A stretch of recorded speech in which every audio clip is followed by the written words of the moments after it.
Good evening. I'd like to call to order this regular meeting of the San Ramon Valley Unified School District Board of Education. Today is Tuesday, March 29th, 2022.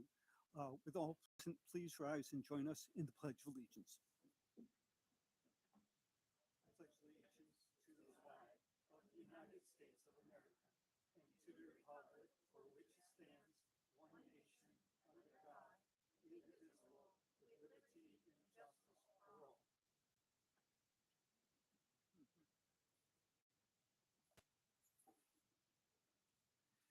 Again, good evening. Thank you for joining us both here in person and those who are online. I'd like to start by introducing our board members. First, we have our student board member, Ronit Batra, Good evening. our trustee, Suzanne Ordway, Hi, everyone. trustee Shelley Clark, Good evening, everybody. board clerk, Laura Bratt, Hello. board vice president, Rachel Hurd, Hello, thanks for being here. and myself, Ken Mintz, current president of the board. Prior to tonight's evening meeting, we had a closed session, and I report that there was no action taken during closed session. Item 7.0 on our agenda is acceptance of minutes, and tonight we're reviewing the minutes of March 15th. Does anyone have any corrections, omissions, clarifications? I'll give you Or a motion, A though. motion. Move to approve. We have a motion I'll second. and a second. The motion was made by Board Member Hurd and seconded by Board Member Bratt. Call out vote. Board Member Ordway. Aye. Board Member Clark. Aye. Board Member Bratt. Aye. Board Member Hurd. Aye. Board Member Mintz. Aye. The motion passes 5-0. Thank you. Item 8.0 is agenda approval and consent agenda. 8.1, acceptance of the open session agenda. May I have a motion? So moved. Second. The motion was made by Board Member Clark and seconded by Board Member Ordway. Call out vote, and I apologize for missing our student board member last call out vote, so we'll try that again. Student Board Member Batra. Aye. Board Member Ordway. Aye. Board Member Clark. Aye. Board Member Bratt. Aye. Board Member Hurd. Aye. Board Member Mintz. Aye. The motion passes 5-0. Thank you. 8.2 is approval of consent agenda. A consent agenda is considered a number of items that are considered routine in nature. However, whenever there's something that we need to discuss in more detail, we will pull it from the consent agenda and put it as a separate item. I have no cards recognizing consent agenda items. Anything from board members? Seeing none, or staff? One quick change to item 11.9, which is on page 94 of the packet. Inadvertently, the budget implication listed the wrong fund. It's not being paid from Measure D, it is being paid by local building fund. That has been stricken, and let the record have that be updated if you leave it on consent. Very good, thank you. Thank you. So with that revision, can I have a motion on the consent agenda? Move approval. Second. The motion was made by Board Member Ordway and seconded by Board Member Hurd. Call out vote.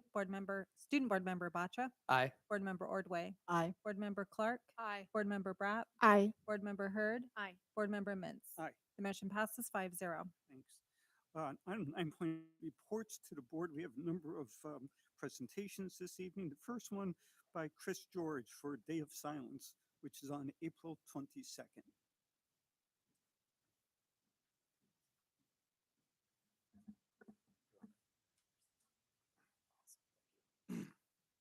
Thank you, everyone. My name is Christopher George. I am one of the directors of instruction here at this district, and it's a pleasure, a privilege, and an honor to be here tonight. So thank you. I get to celebrate with you the Day of Silence in the San Ramon Valley Unified School District. This year, that day will be held on April 22nd, Friday, April 22nd, 2022. I'm here tonight just to briefly walk you through what the Day of Silence is, talk a little bit about its history in our district, and explain what it is that we ask of our sites on the Day of Silence itself. So what is the Day of Silence? The Day of Silence, as we said, takes place this year on Friday, April 22nd. It is a day observed of silence, observed by students who may choose to take a day-long vow of silence as a show of empathy and support for those students who may feel voiceless, isolated, and alone for many reasons. However, the day is concentrated around LGBTQ+ students, But the day is also a day to show support for all students who cannot be their authentic selves for whatever reason throughout our district. It's a great show of compassion. It's a great show of support. And we'll talk about that in a minute. After school, after you see these students go quietly through their day and with signs or other indicators that they're participating in this action, you can hear that silence gets broken by triumphant school groups after school throughout throughout a quad or throughout a hallway, and it's really a great thing to hear. A brief history of the Day of Silence. The day was started the first one was in 1996, and it began, and I did a little research on this, it began at the University of Virginia, and it was participated in by 150 kids supported as a nonviolent action. From there, and in the 30 years since, it has spread to all 50 states and many different countries, and many students throughout our San Ramon Valley Unified School District's schools participate. It was initiated in our school district by LGBTQ plus high school students and has since spread to middle schools and sometimes in elementary schools. On March 8th, 2016, about 6 years ago, SRVUSD students in conjunction with Servia successfully petitioned our board for the first resolution in support of that Day of Silence. So why do we celebrate this? Why am I here tonight? And got to talk to a few people about this, and I got really deep answers that were really inspiring, but this was the best one. The Day of Silence is the San Ramon Valley Unified School District and its students at its best. This is a student-driven initiative that collectively practices empathy, hope, compassion. It's sent as a message of hope to students, particularly those in our LGBTQ plus community, which we know, watching current events, is continually targeted and life is made harder.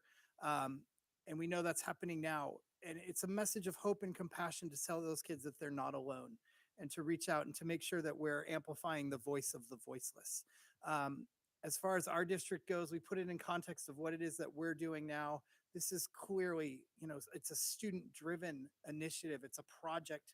It's a deep measure of learning where students are learning by reaching out for social emotional well-being. It's teaching by creating a more equitable school district and world down the road. And I think it hits everything that's important to us. So it's important for us to celebrate that. But we go back to, this is a student-driven thing. And that's most, I think, to us, most important. What is it that we ask of our sites on the Day of Silence? We ask that they maintain a respectful environment for those who choose to participate in the Day of Silence. For those of you who have seen students participate, it's not easy to go a whole day quietly on a school campus, whether you're middle school, high school, elementary, whatever. Not easy. You may have kids asking you, hey, why are you participating in that? And having to remain silent throughout that. Not easy. We ask that schools help kids get through that day safely so that they can participate in this action without any harassment or bullying around it. We recommit to maintaining a safe environment daily for our LGBTQ plus communities and our students, as we do every day of the year, but this is a great reminder that we need to do that now more than ever. We commit to reaching out to students who feel alone and isolated. We have amazing staff throughout this district every day that we know reaches out to kids, takes care of their mental health, their social emotional well-being. But this is a great day to reach out, to remember that we need to reach out to kids who are out there alone, isolated, who can't be themselves for whatever reason, find themselves voiceless. We want schools to support the student groups to determine what they need to safely participate in the Day of Silence. We ask the student groups that participate, they'll let us know what they need, and we want to honor that. This year, every site has progress flags that should be flown on April 22nd and on that Friday. So you can join us. Those of you here and watching at home can join us by making a name tag, posting on social media, using the hashtag Day of Silence, or otherwise showing your support on social media. And community members can join the Gay, Lesbian, Straight Education Network nationally online at 7 p.m. Eastern, which 4 o'clock Eastern for us right after school, for the virtual Breaking the Silence rally on April 22nd, 2022. You can learn more about that at glsen.org, Day of Silence. Lastly, this year especially, it is impossible to discuss the Day of Silence in our district without mentioning the extraordinary contributions of a friend and colleague who has announced his retirement from our district, Charlotte Woods, Gary Levesque. In his years, Gary has done one thing consistently, and that has been to encourage us to listen to our students' voices. Whether that voice was heard or unheard, Gary has, through his efforts, begged us to stop and listen to what it was that the students were telling us, especially those students in the LGBTQ plus community. Through these efforts, he's counseled and aided thousands of students and pushed us to become a better, more inclusive district while facing adversity, hostility, and bigotry. Gary has taught us to make sure that every last person feels heard, that we need to make sure that every person feels heard. And it's only through sometimes being quiet ourselves that we can hear the voices of others, that we can aim to be an equitable, safe, and inclusive school district. So most importantly, we celebrate the kids who participate in Day of Silence, but I wanted to acknowledge his contribution to that throughout the years and decades at our school district. And I felt that was important. So thank you. Any questions, anything like that? Chris, thank you so much for your report and for your acknowledgement of Gary Levesque and his work for the community. Are there any questions from board members? We do have a couple of speaker cards. Let me take those first. First, I have a card from Taiwan Secountry. Secountry? I'm sorry. Hello, board members. I would like to introduce myself. My first name is Taiwan. My last name is Country. So in response to this item, I have three things I would like to say. First of all, Mr. Levesque is a wonderful, wonderful art teacher. It is a sad day to hear that he's retiring. I wish him all the best. I have a student who was taught by him, and she was very lucky to have had him. Before I continue, I want to disclose I'm a straight woman, I'm a Christian, I'm a Republican, and I'm a Trump supporter. So my next two comments is that I know that we all have things that we don't have the courage to say. For example, I was born in Taiwan, and by saying I am from Taiwan, I risk being poisoned and possibly being bullied and beaten to death, even on the streets of the United States of America in California. This day should be for everyone. We all have something that we know is us, but we don't dare to share. So I don't understand, why are we calling it a day of silence? Are you supporting Don't Say Gay? I just find it ironic that the LGBTQ is trying so hard to overthrow Don't Say Gay in Florida. Here in California, we're having a day of silence celebrating the LGBTQ, and may I add, all the political refugees or anyone, faith-based people who don't dare to share something about them. I actually encourage you to make this a day of expression. Something the students don't even need to speak. They can wear or just display a sign on their property, like their backpack or on their outfit, their uniform, their clothing, to represent who they are. And people don't have to question. You don't have to ask, because that's what that person is. How about we show respect for everyone's diversity that way instead of saying Day of Silence? What's the difference between Day of Silence and Don't Say Gay? I don't understand. Lastly, I feel April is inappropriate to celebrate this event. It should be moved to June, because last year, the day of, well, let me backtrack. Day of Silence started before last year, before you had passed a whole month dedicating to the LGBTQ. I think it would be more meaningful and more effective if you would move this April day to June instead. So those are my comments. Thank you. Thank you for sharing your comments. Next speaker, Mike Arata.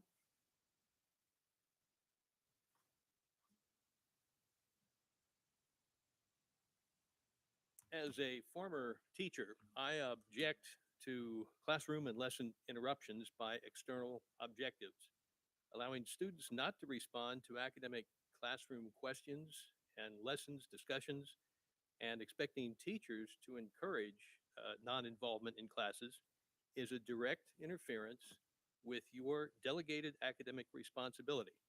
What are your limits for such interruptions? What other groups do you permit to interrupt the school day by whatever means? You need to establish those criteria if you're going to continue a day of silence for a particular political group, and that is what GLSEN is.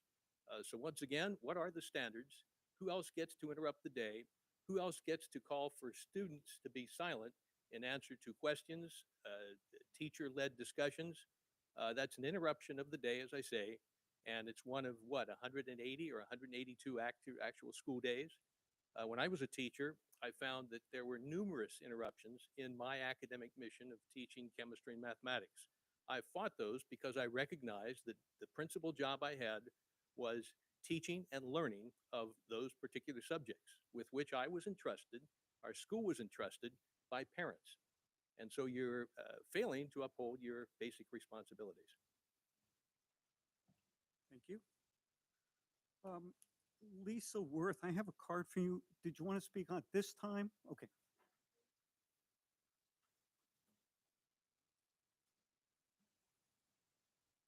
I might be a little naive or late to the game, but I thought that it was widely recognized that people were born gay or LGBTQ, that you can't catch it or teach it to someone. Therefore, holding the PRISM clubs in school to support students isn't queerifying anything except ignorance. All through growing up, I've had gay friends. My son's godmother is a lesbian. Funny, I'm still straight. Nothing has rubbed off on me yet. If kids are so impressionable at such a young age, then can someone explain to me why my son has yet to become a caterpillar? A very hungry caterpillar. Because God knows that book was read to him 1,000 times in kindergarten. The projects that he was brought home to do on it, the counting projects, the mathematics. Yet he's not a caterpillar. So exactly when will my son become a caterpillar, I'd like to know. He's now 15. Will it happen soon? I hope that SRVUSD will continue to show our students, young and old, that there are adults that they can turn to and don't feel support at home. I also hope that this district has weeded out staff that have the beliefs that align with some that are here tonight. But I also want to tell you that when I read this to my son tonight, who's here at the back of the room, he asked me why I'm not talking about why are we not asking what the caterpillar needs or what we need to do to feed the caterpillar and how the caterpillar will grow and what it needs to live in our house. It's just something to think about. Thank you. I have one other card from Lisa Dispro. I wasn't sure if it was on this topic or one of the others. This time, please. Yes, you have 3 minutes.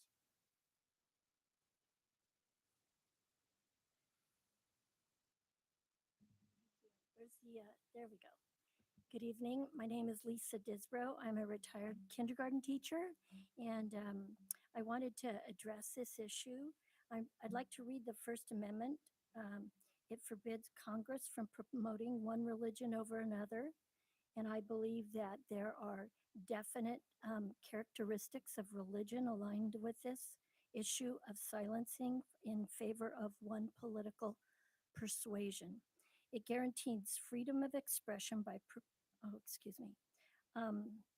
the First Amendment guarantees freedoms concerning religion, expression, assembly, and the right to petition. We're in a situation where silencing anybody is against the Constitution. I mean, promoting that, we just lived through how many months of silencing opinions and activity and connection and communication, and we want to continue that for one particular ideology. And I just want to share with you that I was in Barnes and Noble today looking for books, and it's just amazing the emphasis in our schools on homosexuality, bisexuality, transsexuality. It's becoming compulsive. I think that's a good word. Q is for question, questioning, coercion, querying qualities, counter false assertions. Isn't sexuality a value that families communicate with their children in a one-to-one setting? That's what I did as a mom. I never assumed that anybody else's child was turf for my values or my opinions. not not one teacher has ever showed up at a house when a child is having a meltdown over personal issues, whether they're sexuality or broken relationships or whatever. Teachers have never been assigned this expansive role in children's lives. And parents are furious about this. I hear it all the time. What has happened? Basically, what has happened is the socialism, communism, fascism has been effective. And they're persuading people that we can deny traditional, moral, and religious values. And now you have a day of silence. I don't think any student should ever be silenced. And for you to dedicate a day of instruction to that, you taxpayers deserve a refund. Thank you for your comments. I remind the board that as part of our review of resolutions, we did pass a resolution, as we have for many years now, on Day of Silence. We look forward to how it's observed appropriately within our school sites. Does anyone have any comments they'd like to make? Laura, go ahead. I want to take a minute to say thank you to the previous board, the board that sat here in 2016 and approved Day of Silence. I know in the first year that my children knew about Day of Silence, my two older kids were in 6th and 7th grade in GSA at Iron Horse. And my oldest was in 7th grade, and he actually was out at school and not out at home. And I remember both of them coming home and talking about Day of Silence and how they were preparing for it. They had made t-shirts, they had signs, they had name tags, and they were so excited. And my son, for the first time, he felt seen and heard in that school, and he felt and supported. And I want to emphasize that a day of silence isn't an opportunity to silence the students. It's an opportunity for the students to show that they stand where they stand, and they identify the way that they identify, and they get to sit in silence and advocate for the fact that they oftentimes are not seen and are not heard, and that's what the Day of Silence is about. And so I just want to take a moment to show my appreciation for my own kids and how much this day means to those kids in our school district. Thank you. Thank you. Any other comments? I had a quick question. Oh, yeah, go ahead. So I just wanted to kind of ask, let's say there's an assignment which involves students to talk, to discuss with one another. Would the student be penalized per se? Like would their grade have some sort of negative effect if they are not involved in this assignment during that point of time for that day? Or is there some measure or like line in the resolution that would protect against that? That is a great question. Thank you. We have traditionally, and especially since the board passed its resolution in 2016, have asked that teachers work with students as far as the academics and making sure that they can make it up. We want to make sure that no kid who is choosing to participate in this, again, choosing to participate in this, is put in a position where they are forced to speak for a grade. And honestly, our staff, by and large, and on the whole, as always, has been amazingly supportive and is hugely supportive of kids. And we just ask that they keep continuing to do that. But for the most part, they've managed to work it out. Rachel? I just wanted to clarify, but I think maybe it'd work better, Chris, if I just asked you for a question, if you want to come back.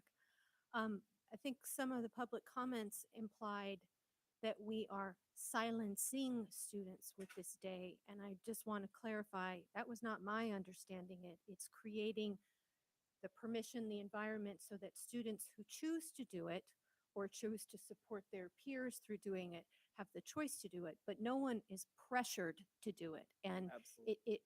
it's the freedom to participate or not. And if students don't want to or have a hard time not talking, there's nothing wrong with them not participating. They're not Right. bullied to participate, right? 100%. I just wanted to make sure that that was clear. Yes, this is a participation by choice. There is no directive that goes out. We're just proud of all the kids who do. I mean, it is hard for anybody to remain silent for a day to show compassion and empathy, and we're proud of anybody who chooses to do so. Yes.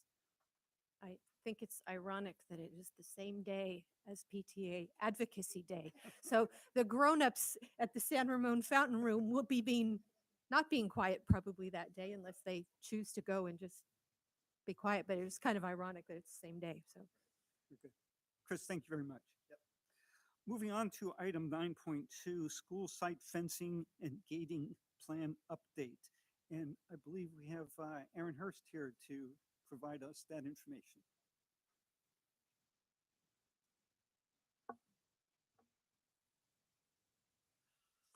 Hi, Aaron. Hi, good evening. Good evening, trustees, community members, and colleagues. I am Erin Hurst, Director of Facilities, and I'm here to provide an overview of the security, fencing, and gating in the district. See if I can talk and advance slides at the same time. The objectives of the fencing and gating within our school sites is to provide general safety and security at each campus, better control of pedestrian access to campus, provide staff ability to secure classrooms during a lockdown, slow the entrance of a possible intruder, allow school staff time to call the first responders, and additionally secure campus buildings during non-school hours to prevent vandalism.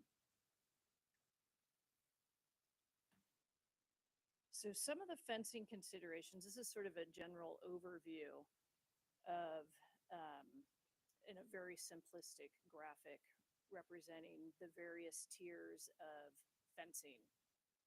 There's the rectangular shape, which is the fencing, the property perimeter, and that is essentially represented as the absolute boundaries of each campus. The outer perimeter includes the buildings as well as the blacktop and the sports fields. And then the inner perimeter includes the classroom buildings. And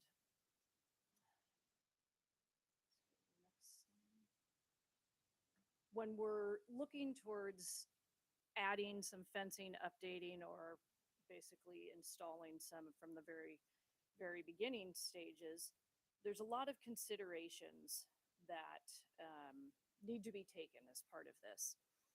The graphic that we just showed, or I just looked at, illustrates multiple layers of fencing considerations and continues the work from the safety committee in the 2013 and 14 timeframe. When we're actually developing a fence plan, many campus-specific considerations come into play, such as the perimeter of the campus. Is there a lot of frontage that faces the neighbors?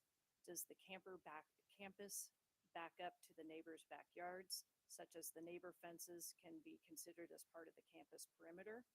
Do the gates and pedestrian access facilitate easy drop-off and pickup?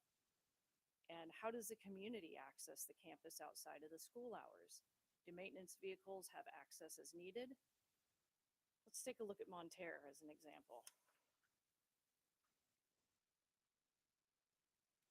So this is a side-by-side comparison of a document that was developed back in the early days in the 13, 14,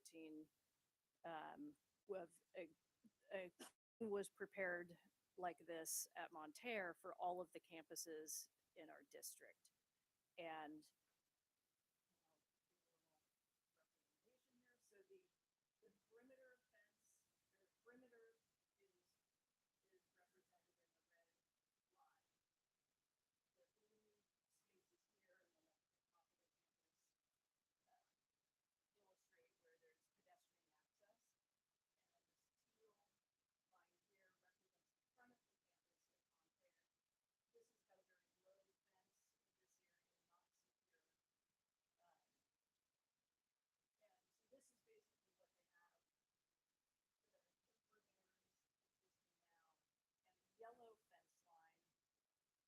is proposed as an inner core fencing at the campus. And that is, the inner core is the one that basically secures all of the classroom buildings. And it's important to note that there is pedestrian access via footbridge on the northwest end of the campus. And there is an element of existing fencing at the campus, but it's various heights, some sections of 4 feet, 5 feet, 6 feet, and 8 feet high in various areas around the campus. Looking at the yellow fence lines identifying the proposed inner core fencing, there's an impact to the circulation of the campus. If that inner core, those fence lines are all put into place, the community coming in, accessing from the grass area, would not be able to get over to the other side, the north side of the campus, where there's some play area, play yard, a large play structure, and a swing set. And similarly, if you were coming from the pedestrian bridge side, you would have be challenged to come over and get over to the grass area. With the implementing the inner core fencing, you basically create a barrier from the north to south for after hours access for the community. Additionally, it would become challenging for staff and students to just walk around the campus and get from place to place, from classroom to the MPR, classroom to the library, etc. As various versions of the plan were developed, we held a staff meeting, including principal and teachers, to review the interior fencing plan as well as the perimeter plan.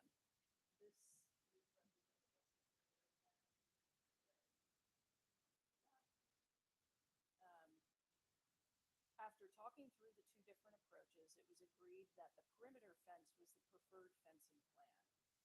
As the teachers sort of mentally walked through the campus and taking a look at what would be considered in terms of the inner fencing core, you would just be going in and out of gates, in and out of gates as you basically walked across the campus.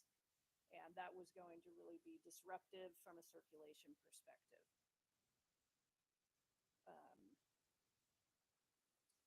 So as part of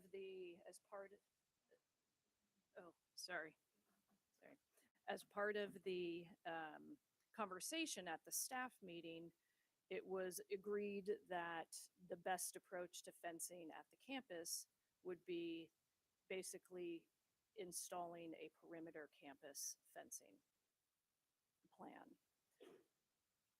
So we talked through a little bit further, developed some details, and identified sort of some of the weak areas that we've got now. Again, the teal line, which is a low fence, and we also held a virtual meeting with neighbors and specifically invited the ones that live across the street on Esther Lane to share with them our thoughts, our approaches, and they were very supportive of looking towards a perimeter fence on the entire campus. The fence plan focuses on securing the perimeter of campus, including access in and around the Redwood Grove area, which is where the teal line is, or aqua line. And also includes the kids country buildings, such that the doors and access to the kids country buildings as well as to the main office would be proud of the fence line. So you'd be able to check in, go into the kids country building, and then you would basically enter into the facility behind the fence, and you'd have the entire perimeter fenced in there. Given the challenges at Monterre, I believe that this approach is the best for the campus. And as we continue fencing at other campuses, we will revisit all of these different considerations before finalizing a plan.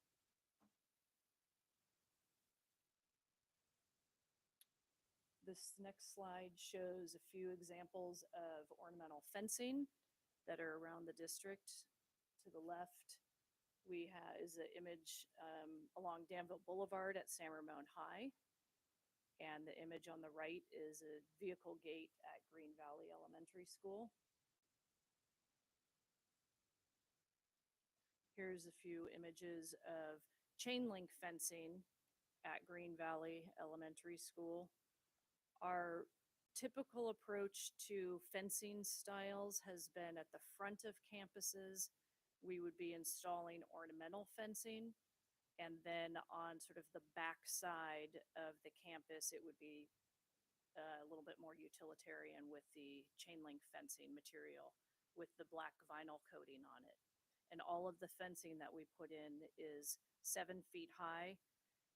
That is a height that is challenging enough for people to climb over and slow down intruders.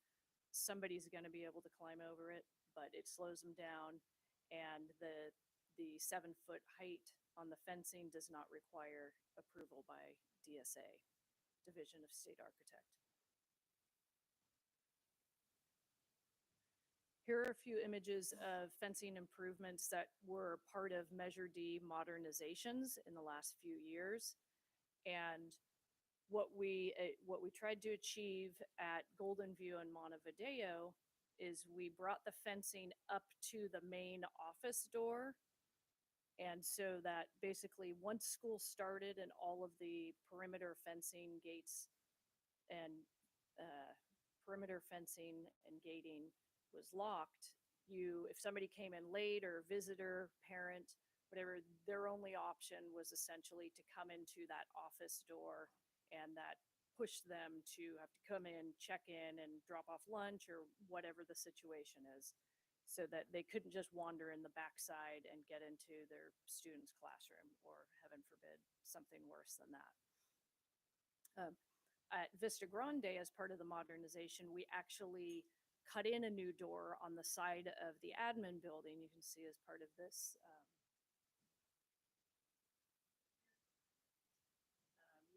Now that door is in front of the main fence line, so you can come in there, check in, sign out, and get into the campus if you're a volunteer, whatever the purpose is for out there. So we have a next phase of fencing improvements. The project is presently out to bid, where we're looking towards doing fencing improvements at Rancho Romero, Sycamore Valley Elementary School, Monterey Country Club Elementary School, Pine Valley Middle School, and California High. We've got 2 sites where we're doing remote access. That's at Pine Valley and at Sycamore Valley. So if you're familiar with the campuses, the front gates are sitting out quite a distance from the actual front doors. And so we've finally been able to implement a system that you can see with the arrow. That's the button where you can push the button. It communicates with somebody in the front office. And if they green light the person to come in, late student, parent, whatever the situation is, they're able to push a button and release the lock on the gate without having to either leave the gate unlocked for the day, or have somebody perpetually walking back and forth to let people in. So because of the positioning of the fencing at Sycamore and at Pine Valley, we're right in the process of implementing those at those two school sites, and can apply that to future sites that may have similar situations.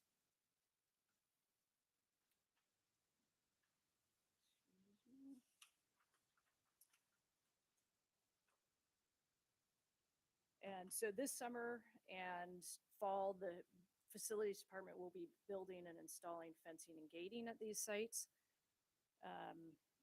And hopefully we will, the material is set to be seen in terms of how long of a lead time we'll have, but goal is to get started this summer and hopefully get it completed in the fall.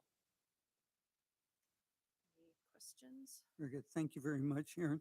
I've got one question, I guess, clarification. So internal site that secures our buildings remains locked, not only during the school day, but weekends, that type of thing. Perimeter fencing is locked during the school day, but most, if not all of our sites open those for community access on weekends and evenings. Yes, all of them should be opened after hours or in non-school hours. Right. So the internal is locked off. However, the Yes. fields, that type of thing, remain open for community. Yes, that's correct. Very good. Thank you. Other questions? Shelley has one, then Suzanne.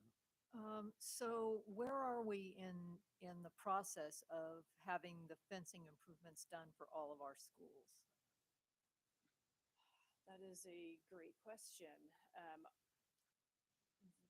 Every campus has some element of fencing. And as I was trying to describe as part of the Monterre campus, every campus has its own unique situation. And so there's different components of the very rectangular oval situation, the outer and perimeter and inner core. I know like Golden View has the inner core of their classroom campuses secure, but the play yard is a bit open. Montevideo also similarly has the campus core classrooms fenced. However, Green Valley has the front line fence and has the whole perimeter fence. But they don't have any sort of inner core that is fenced. So there's each school site, because of it has its own unique situation and unique characteristics. It results in a different version of fencing at each campus. And if there's any that we're trying to get through and plug as many holes as we can and get the fencing as complete as it can possibly be without just completely impacting the campus. So if there's ones that you're aware of that you think need special attention, please let us know. I see that the most of the fencing is paid for by Measure D funds. So there's a priority list with Measure D as far as the priorities that the district sets for whatever projects that are upcoming. Is the fencing for these sites that need maybe additional fencing or haven't been fenced to begin with in improved fencing, is that on the list for the Measure D funds? In terms of like establishing the actual priority list? Yes. So, well, presently, some of the campuses that we're working on this summer and fall are ones that have, like, Country Club doesn't have the fence line that we're improving at Country Club is on the northern section of their grass area where they have neighborhood access from the north. And we want to create a fence similar to what we did a few years ago at Twin Creeks. The tot lot will remain accessible during the school day into the neighborhood, whereas, and then the grass area will be fenced off. So that was an area that had a bit of a gap in there where we needed to get that area fenced off so that there have, I think since the pandemic, there have been a lot of people who are taking over some ownership of the schools during the course of the day.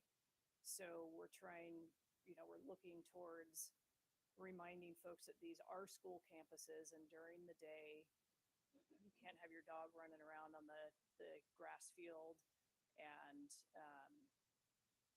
just trying to look at all the campuses. So I guess what I'm asking is there a budget to complete the fencing for the rest of the schools that need it?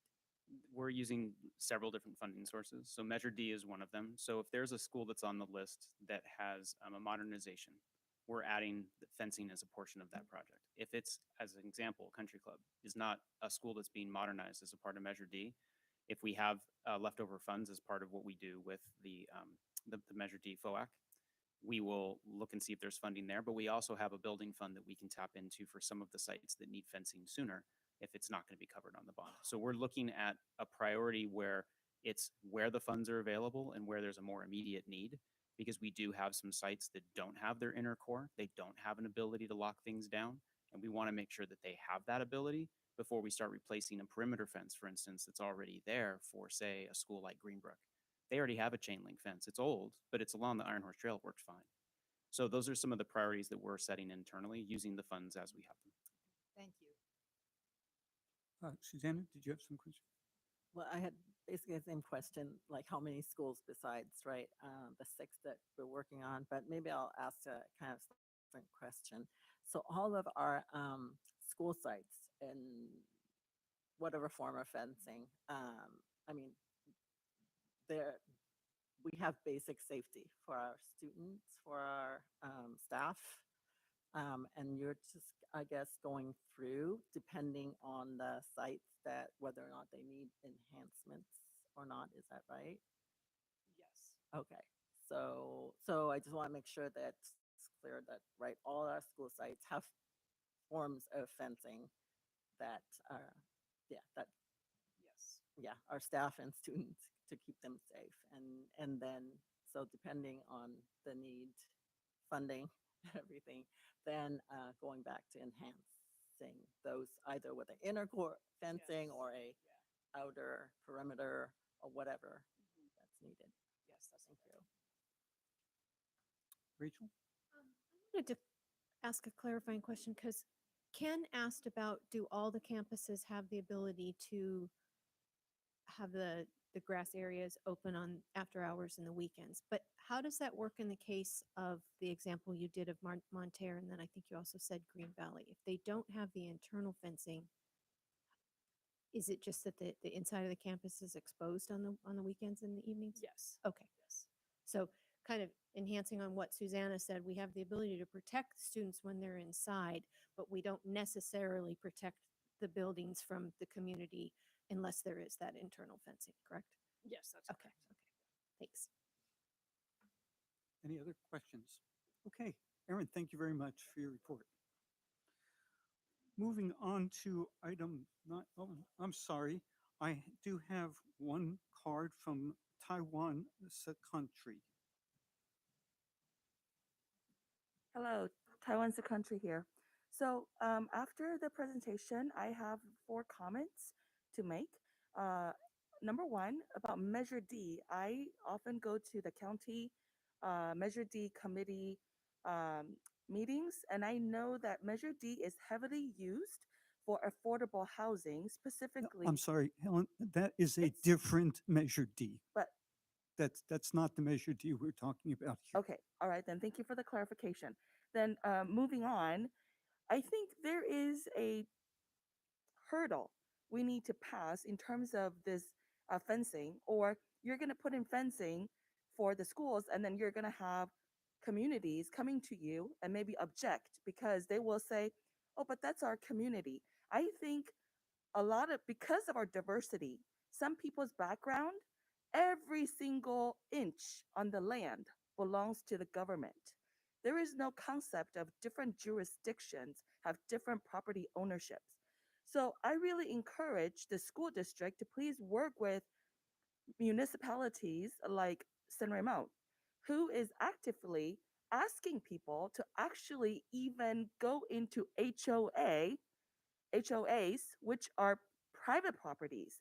And for that, I'm actually protesting because that is not the city's jurisdiction. So I think the community needs to first understand that there is a differentiation between our schools and city parks, because our fields can look like a park, quote unquote. They would think that, oh, it belongs to them, which I don't know what your policies are and to what extent do you want to share what is really the school's jurisdiction with the municipality jurisdiction. Because if something is broken or vandalized, it is our money, that really should be going to the students that are going to come out repairing things that don't really need to be repaired necessarily because there is misconceptualization of who owns what. In addition, how do you like it if your kid has to hop over dog poops or dog urine puddles, the next day, because people don't pick up after themselves? Then they're going to come to you and say, well, you should be the one who should provide the bags and stuff.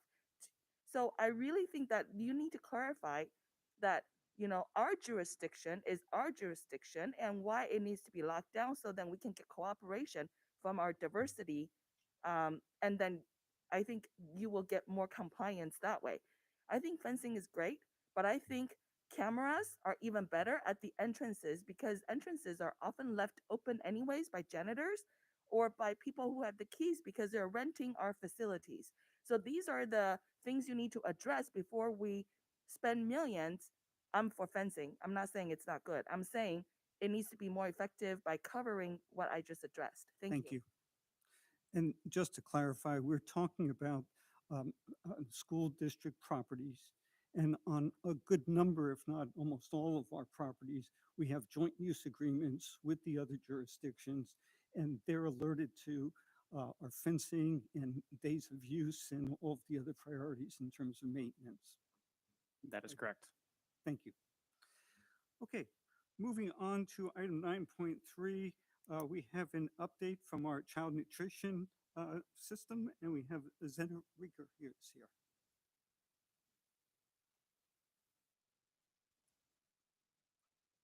Good evening. Good evening, trustees, superintendent Malloy, and colleagues. Thank you for inviting me today to give you an update on the work so far. As we shared the last time I presented to you all at the start of school, which seems ages ago now, I shared that it was a real time of change for child nutrition and school meals across the nation and across California, and certainly here in San Ramon Valley.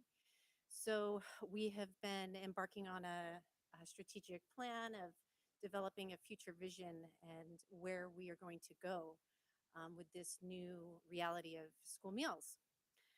So let me get. So today, or tonight, I'm going to be talking about some key program conditions that we need to be aware of and understand when thinking about change in school meals. I'm also going to share some of the initial results from our latest engagement work that we're in the midst of this semester. And then a brief kind of skeleton overview of some of our student-centered strategic plan, our long-term goal. And then just talking a little bit about next steps for the rest of this semester. So when I say key program conditions, this is really, there are things that impact the finances and operations and just the context in which school meals sits in. It's to truly understand the program, you really have to understand these dynamics of the pushes and pulls.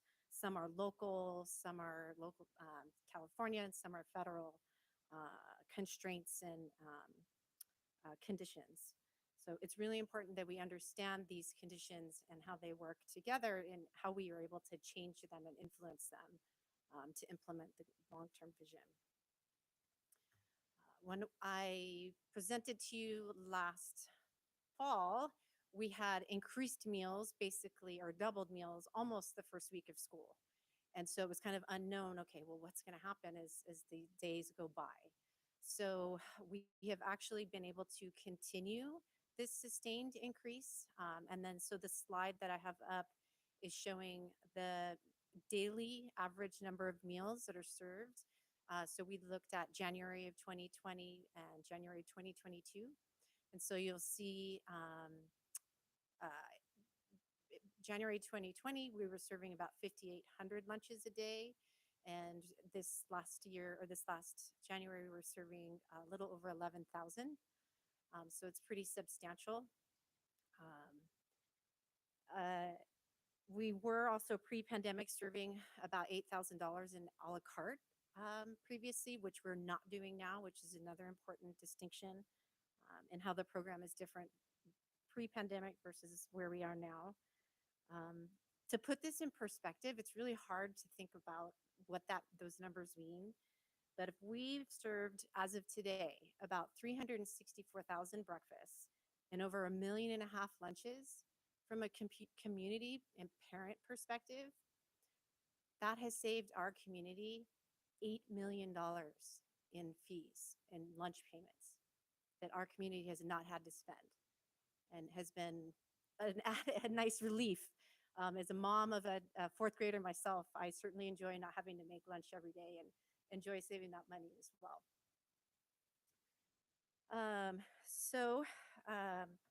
One of the main key conditions I wanted to talk about today is staffing.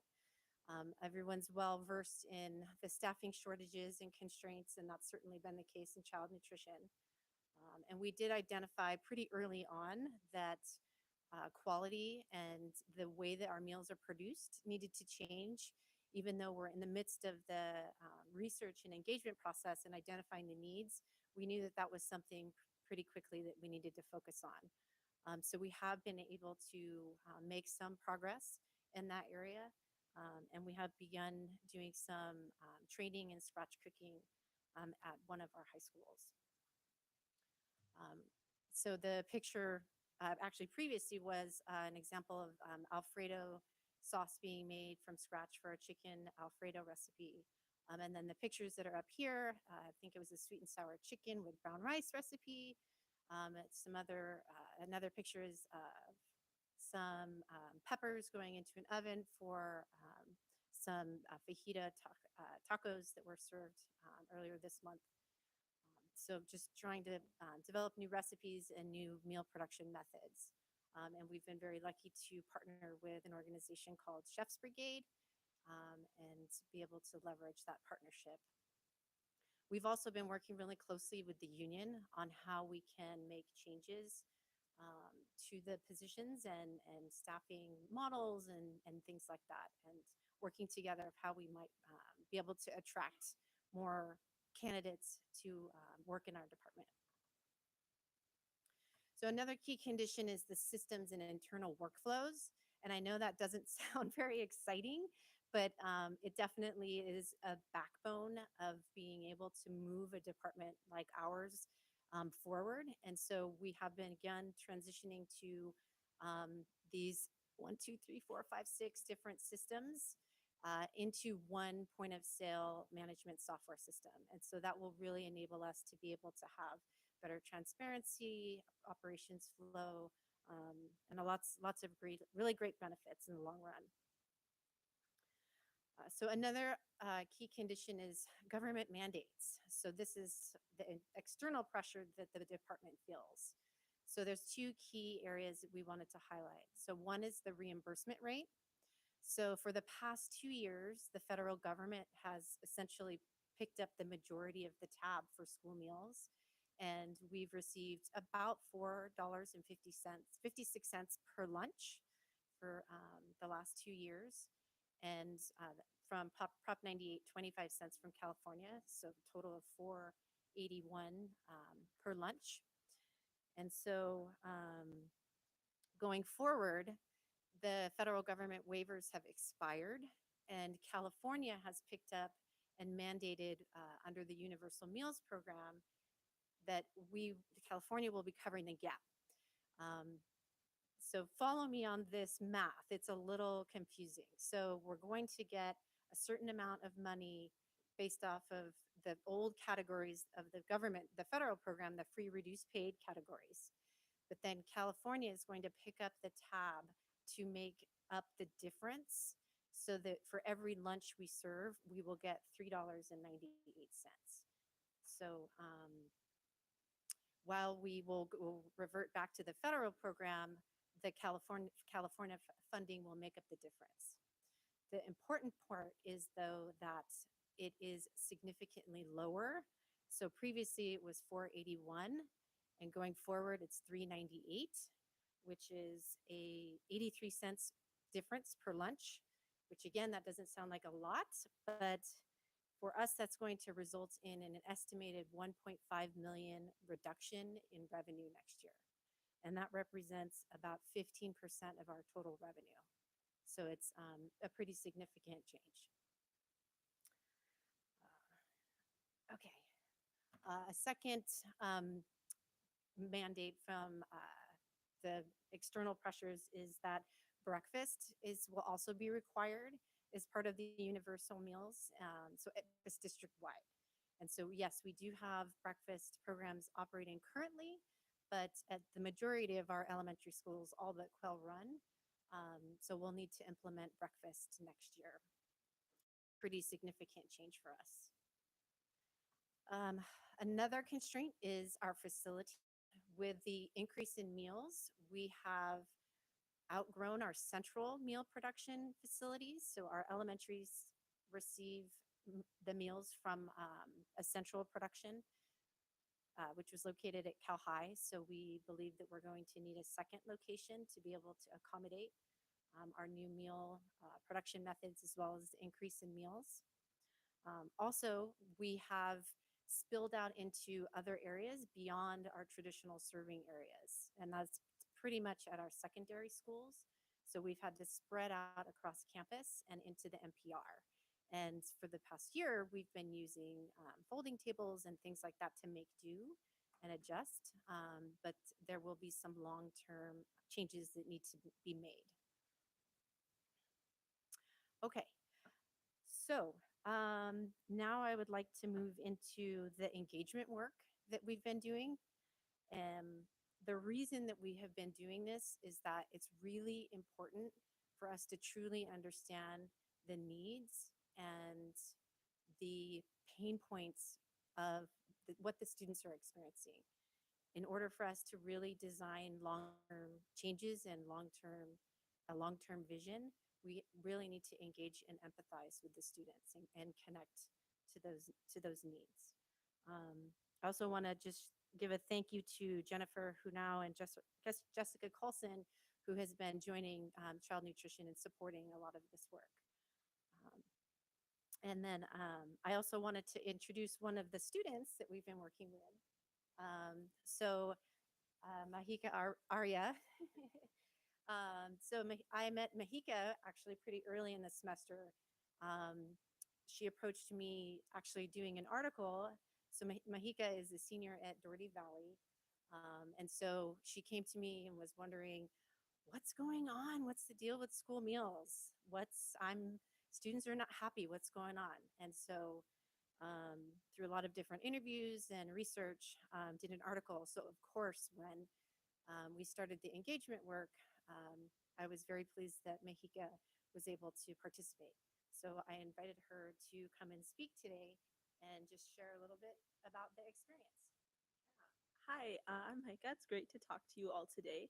So as Ms. Riker mentioned, I'm part of Doherty Valley High School's school newspaper, the Wildcat Tribune.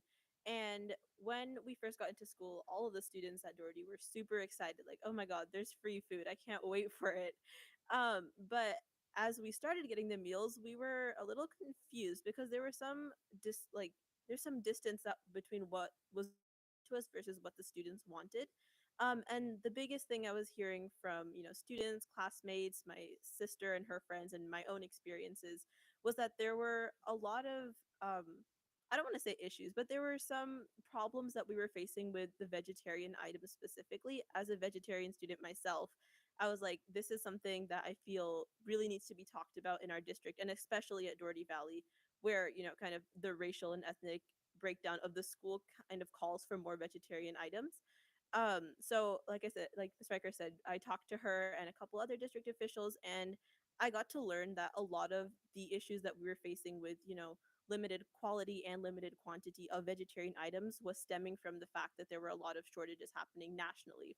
And so we were discussing like, oh, what are some solutions that we can do that are going to help students have a better nutritional experience while also not straining district resources that were already pretty limited in terms of this program. And a few months later, after the article was published and it got a bit of traction, I got the email that we were starting a student task force for middle and high schoolers.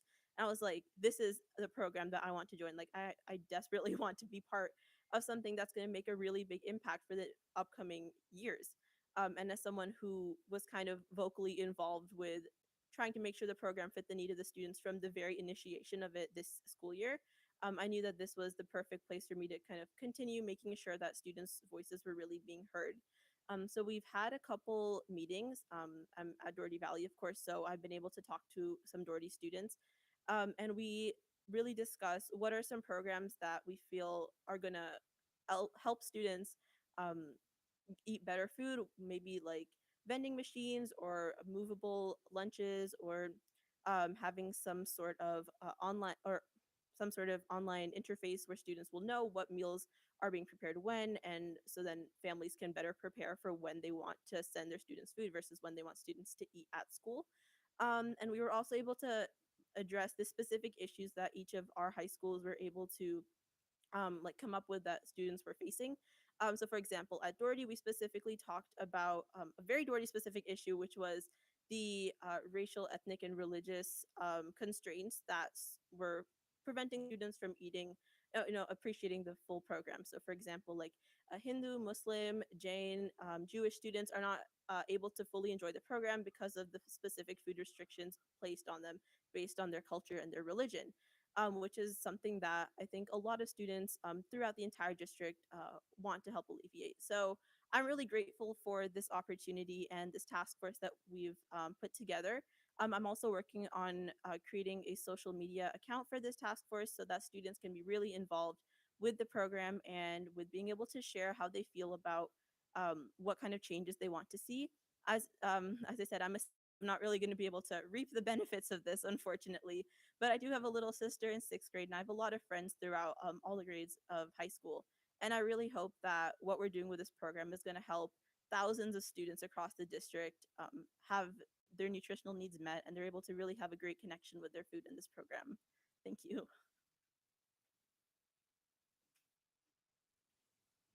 Thank you for coming tonight and speaking on your experience. It's been really great to hear the students' perspective and have them involved in the process. So we have done, we're in the process of working with several different groups and doing in-person workshops, but also other research as well. I mentioned Chef's Brigade earlier. They came in and did a pretty extensive assessment of all of our facilities and spaces, and other culinary type research. We've done, as I mentioned, the workshops. So we're working with a group of high school students, middle school students, and the parent group as well. And then we had 2 sessions with our child nutrition staff because obviously they are key to this process as well, and then different parent surveys. So we're in the midst of that now, and it will continue over this semester. So I just wanted to put up a couple of slides of just different artifacts that have come out of the workshops. There's just been tons and tons of feedback and brainstorming and iterating that's been going on. So that's one of the Padlets or the theme sorts from Cal High students. The other one is from a parent group discussing what is food quality. These are some Padlets from the middle and high school workshops and feedback. So one thing, well, it was really interesting to see as this research went on, there was definitely themes that came up from the research that were pretty consistent. And so the first is food quality. And that can be defined in a lot of different ways, but it definitely was a very, very common theme. The second was food variety. Again, as Mahika mentioned, that can encompass everything from religious preferences to just taste preferences to things like, oh, we need different drinks on the menu. We don't want to drink milk every day. We want different drinks. So it's really, it can be defined a different ways. The third is food and nutrition education. So students wanting to have a connection to the food they're eating. I remember one Cal High student saying, I eat the food because I have to, but I don't know what's in it. I really want to know what the ingredients are. There's no connection to the food. And then the fourth, I actually think I stole this from Mahika, was lines and times. This is specific to high school, and this is around the pressure of serving a lot of meals in a short amount of time. And then the fifth was waste. And that one I was a little hesitant to put on because I think if we solve for the first four issues, that will become less of an issue. But that was definitely something that came up in the research. So from here, we feel like we have a pretty good sense of the priorities that we need to focus on that have been collected. And so we're starting to move into developing a more strategic vision. So we're trying to use the SRV strategic directions to help guide. And we're feeling like a couple of the main themes that are coming out thus far, particularly around equity. And so ensuring students have access to high quality, culturally appropriate meals. And then from social emotional well-being, so bringing students together for meals in a joyful way, and students feel connection to the food that they eat. So it's just very, very high level goals. So in terms of next steps, again, we feel like we've gotten a pretty good handle on our North Stars and our major issues, but we still have some more engagement and research to do. We've started fleshing out some initial concepts of how we're going to solve for these problems that Mahika mentioned, some of the draft ideas, but we're in the process of going through those and then identifying how we're going to financially make them work and the operational plan to go with them. And then we'll hopefully have that firmed up by the end of the semester. Sorry, I missed that slide. So, and that's it. Thank you so much. I mean, thank you for being here as well and sharing a student's perspective. I'll start off with just one question. It really has to do with the financial aspect. We've always counted on meal sales to help deal with the situation, and it seems like we've always had to go back to general fund to make up the difference. So I'm just wondering, where do we stand right now in terms of first from the federal meal pricing to the state, then going forward? I recognize we're going to try to make that, we'll figure out how to make that budget work, but have we been also having to dip into general funds for our nutrition program, and what kind of level? So I think it's really important to remember that this is going to be a multi-year process to get to where we are wanting to go, to have that student vision. And so financially, it's looking positive for this year because of the additional federal funds. Next year will be lower. However, because of the increase in meals, it is still a pretty high rate of $4. So it will just become more important for us to really make sure that our meal production method matches our staffing levels. So if we're adding more staff and doing more scratch cooking, we need to buy more basic ingredients. So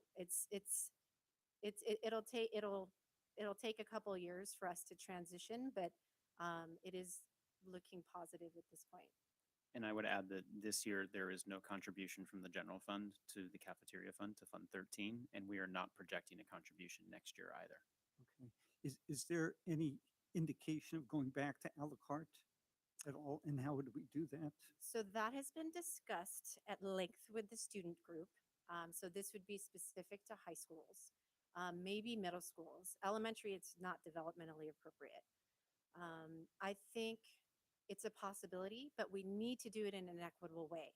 And that really came up in the student workshops, that students are really concerned that if their free meals are going to go away. I mean, and you saw that in the parent workshops as well. And so there is a dynamic. If you offer things to students that not everyone can access. That's not in line with our goals around equity.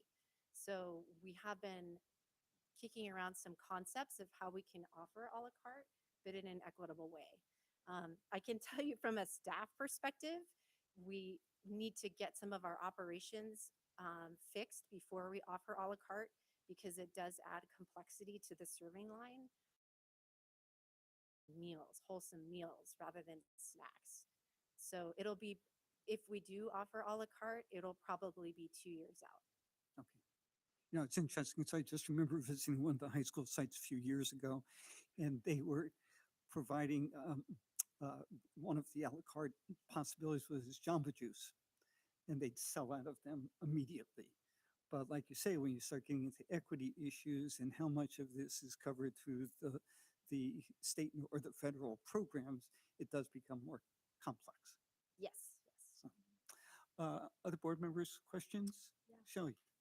I just want to say, first of all, thank you, because you took on this job at probably the toughest time, not only because of COVID, but because of this free lunch program, and you've run with it. And I just want to let you know how much I appreciate everything that you've done and the time that you spent with me, educating me on the food program so that I could talk to the kids at Diablo Vista intelligently about our food program and why maybe exactly where we want to be. My question is, as far as we get the money for the $3.98, is there any funding anywhere else to help us with our facilities issues or the things that we're going to need to do to be able to implement breakfasts and these other things going forward? And will that have to come out of our general fund? Do you want to mention the grant? So there are additional grants that are coming up from the federal government. Just today, we received notice that we got $114,000 for kitchen infrastructure and training. And we have applied for breakfast expansion grants. We did apply for equipment grant that we're hoping that we'll receive. I mean, it does add up over time.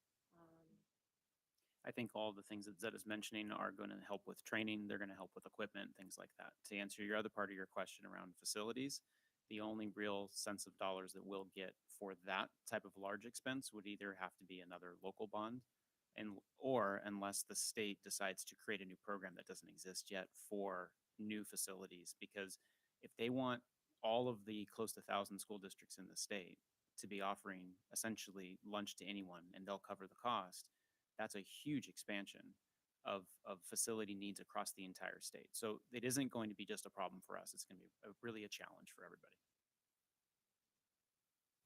Any other questions, Laura? Do we have a sense of the long-term commitment from the state in terms of funding this program? I believe it's that they've committed the money for next year and 2 more or next year and 1 more. So it's not, I don't believe it's part of Prop 98. I think it's separate. I'd have to go back and double check myself on that, but we have it for at least the next 2 years. And then have you noticed a reduction in the amount of waste as this year has gone on? And what initiatives do you have moving forward to be able to continue to reduce that? Yes. So we are definitely still in a COVID coma. And even though schools are open, we're serving, 11,000 lunches a day. We are still very short-staffed, and with the supply chain issues, we've had to adjust our program offering because of those items. And that has resulted in a less appealing menu for students. So there has been waste, but we have, which is why we're focusing on what do we want the long-term goal, because we will come out of this. We will come out of it. We have made little tweaks this year where we can, like this last 2 weeks, we did open limited salad bars where we transitioned from prepackaged, individually wrapped vegetables to limited salad bars. But even that change was a strain on the system and that we're short-staffed. And so we had to do it in a way that, was respectful of the hardworking child nutrition staff. So, but we expect to be able to, when we have a different menu moving forward, that will be better addressed. Thank you. So, Zeta, for years when we've talked about child nutrition here in the boardroom, the restrictions that come from the federal government about how much sugar, how much salt, were always like kind of front and center. And I didn't hear you mention any of that at all. So I'm wondering if you're comfortable commenting, because it was really refreshing to hear that you're talking about quality and menu choices and things like that, but not using this federal requirement constraint. Can you comment on that? Well, Because I know you've worked in the field for certainly years. Put everyone to sleep by doing all of the regulations and the calorie counts and the colors and all. You that. weren't saying we Yeah. can't do this. We can't make Sure. good tasting It's- food. So if it's- you can just kind of share your philosophy a little bit, I'd love to hear it. Yes, absolutely. And if it's, that's definitely under the government constraints and something that we do operate under. And yes, it is a challenge and something that we have to build the menu around. But it's, you know, if you look at the guiding principles of providing healthy, joyful food for our students, I mean, it is possible. Certainly, as we move more to scratch cooking and away from more heat and serve items, it's easier to meet those regulations. You have more control because you're really starting with the raw ingredients. You're not stuck with what some processor already put in it. Yes. Okay. Well, it was a real relief to not, you know, hear about, oh, the same old thing. So thank you.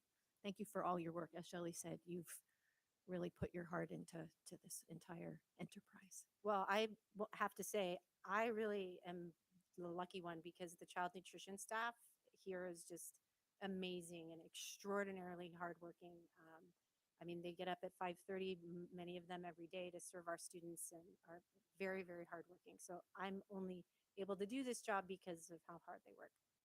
Well, thank you for that, and please pass along our thanks to the entire staff. I do have one speaker card on this item, Taiwan country.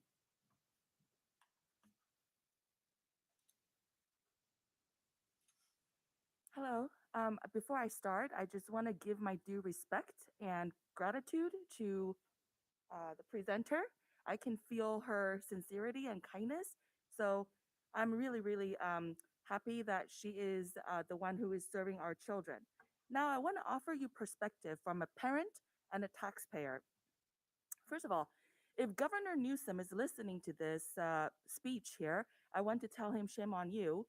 You only gave us not even $1 per student, and you really need to increase your aid to nutrition for our students in California. Next, I want to say that I am so proud of myself because this year I never ever tapped into the lunch program because I was under the impression that there are more people who can benefit from this program. So if we don't participate, then more goes to them. So I'm not sure if I'm understanding correctly, but my calculation from this year's $4.81 per pupil that I had given up on my students' behalf, I contributed, if there's 250 days per year in the school calendar, I contributed $1,202.50 towards the system to benefit other people. I wish I could deduct this as a offering back to the system, and therefore I can deduct that from my tax because this year I pay thousands of dollars more to Biden's administration, which is uncalled for because next year, for paying more, he's not giving us any more. So I really don't know how these tax dollars work. It is really, really messed up. So I am wondering to offer you a perspective because we are such intelligent, technology, able and a diverse community. I want to offer you some idea. First of all, we have a technology department in the city of San Ramon. I wonder if they could possibly come up with some sort of like driverless, food delivery where maybe we can give money back to people. Next year, if each student's parents can receive $3.98 a day, maybe they can order from our local food restaurants and then have the technology, to deliver the food to us. But then what about the union? Well, all these wonderful staff, they can, go into coordination and, just the planning and the execution of technology delivering food that people actually want to eat. I hate to really press on the waste. If we had found out how much was wasted, I think we would kick ourselves on the butt. That is major carbon emission that nobody is talking about. So maybe not everyone agrees with me, but I just want to offer you my perspective and thank you. Thank you. Anything else from board members? Can I, Laura? can I ask a clarifying question? So the funding for these meals, is it based on number of meals served or is it based on number of students in the school? It's based on the number of meals served. Yeah, thank you. Okay, moving on to item 9.4, we have a revision to the 22-23 instructional calendar that we approved recently. Mr. Radinsky, good to have you back. Thank you, Mr. Mintz. Appreciate it. Good evening. So the board at its last meeting on the 15th of March approved instructional calendars for the 2023-24 and the 2024-25 school year. That was the result of a lot of hard work and good thinking on the part of the district's calendar committee, which has representatives from essentially all employee groups in the district. In a separate action, it also approved revisions to the 2022-23 school year calendar, which is, of course, the school calendar that we're going to be using for next school year. In our board report on the calendar revision item, in looking at it again, we felt in hindsight that we perhaps needed to be a little bit more explicit with you about the changes that we included in that particular calendar. Because really, the major reason that we opened it is because we all know that there is a new federal holiday in Juneteenth that needed to be included with that calendar. And the addition of that was captured in the board report. A few other items in terms of changes that we made were not. So I wanted to just simply highlight those for you this evening. So first of all, during the pandemic, we learned that there are significant benefits to having students, or for both students and staff, in scheduling more than just one of our 3 staff development days before the school year begins. Because when you have more than one staff development day, you can provide more broad, more intense training and prepare staff for the new school year differently. So to capitalize on that learning and to align with the calendars that we brought to you and that you approved for 2023-24 and 24-25, we moved the staff development day that was originally scheduled to be held at the end of September on September 26th to Tuesday, August 9th. That'll provide 2 staff development days prior to the beginning of the new school year. And then we moved the first day of school from Tuesday, August 9th to Wednesday, August 10th. We also, in looking at that calendar, felt that it was important to have elementary and middle school teachers and parents communicate about student progress and achievement earlier in the school year than in mid-October, which is where we originally scheduled our kindergarten through 8th grade fall conference week. So the calendar committee moved K-8 fall conferences from the week of October 17th to 2 weeks earlier. So it will now be held between October 3rd and October 7th. And to provide our teaching staff with some preparation time in advance of those fall conferences, we scheduled 2 non-instructional days in the calendar to be held the week before those conferences occur. So specifically, we moved a school recess day that was originally going to be held in early October, on October 5th, to Monday, September 26th. And then we moved a floating teacher workday that had originally been placed on October 14th to Tuesday, September 27th. Okay, again, that's 2 of the 5 days prior to conference week. And then there, of course, is the change to conference week. Now, in our original 2022-23 school year calendar, Halloween had been scheduled in and identified as a minimum day. But in the revised calendar that you approved at your last meeting, we changed Halloween from being a minimum day to a full school day. And that was due in part to feedback that we have received to do what we can to keep the number of minimum days to a minimum, if you will. So it's based upon survey feedback that we have gotten over time. We also felt that it would benefit our students and staff to move our third staff development day of the year that was originally scheduled to be held for March 8th. It's not too late, but it's a little bit later than what we would consider to be ideal. So we moved it from March 8th back to Tuesday, February 21st. Why Tuesday, February 21st? Because February 20th is the President's Day holiday. So that basically extends for families the President's Day holiday from a 3-day to a 4-day weekend. And then in 22-23 also, spring conferences for our elementary and middle school students and families were originally scheduled to be held during the week of March 20th. No change was made there. I believe that it's the 21st, 22nd, the 23rd through the 25th are the three spring conference days for our elementary and middle schools that week. But just as we did for the fall conferences, we wanted to provide educators with some advanced preparation time ahead of those spring conferences.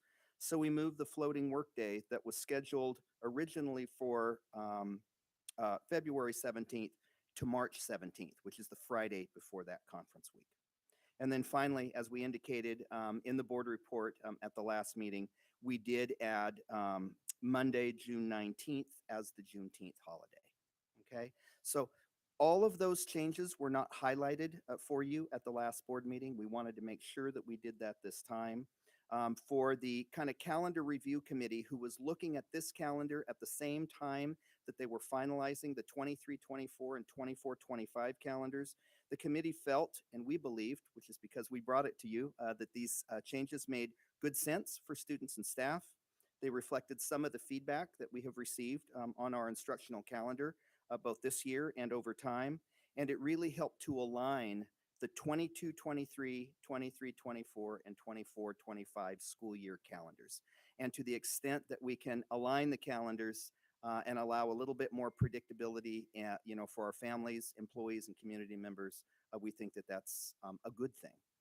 So that's what I wanted to highlight for you this evening. I wanted to make sure that you were aware of all of the changes that were made. I appreciate the opportunity to share this with you, and I'm happy to answer any questions. Thank you, Keith. Just to reiterate, this is an action that was taken at our last board meeting. There's no action on this evening. It was to clarify the changes that we had already approved. And just to reiterate for the public, what we're talking about here are the calendar changes for the 2022-2023 school year. It's not this school year. So it's the changes for next school year. Any other questions or comments from board members? Seeing none, I do have one speaker card. Thank you. From Taiwan. What is it? I'm sorry. It's a country. Yes. Got it. Yes, Taiwan's a country. Thank you. Okay, so maybe you might have already clarified my question, board member Mintz, but I want a confirmation again. Are you saying that there will be no June 10th holiday this year? No, we have a Juneteenth holiday scheduled for this school year as well. What we're talking about But it's is a the Sunday. calendar from for next year. But it's a Sunday this year, so how does that affect us? Keith? So when Juneteenth is held on a Saturday, it will be observed in the district on a Friday. And when it falls on the calendar on a Sunday, it'll be observed on the following Monday. Thanks, Keith. Thank you so much. Okay, so then I also want to address, when you make the calendar, I believe you have to go by the requirement of instructional hours.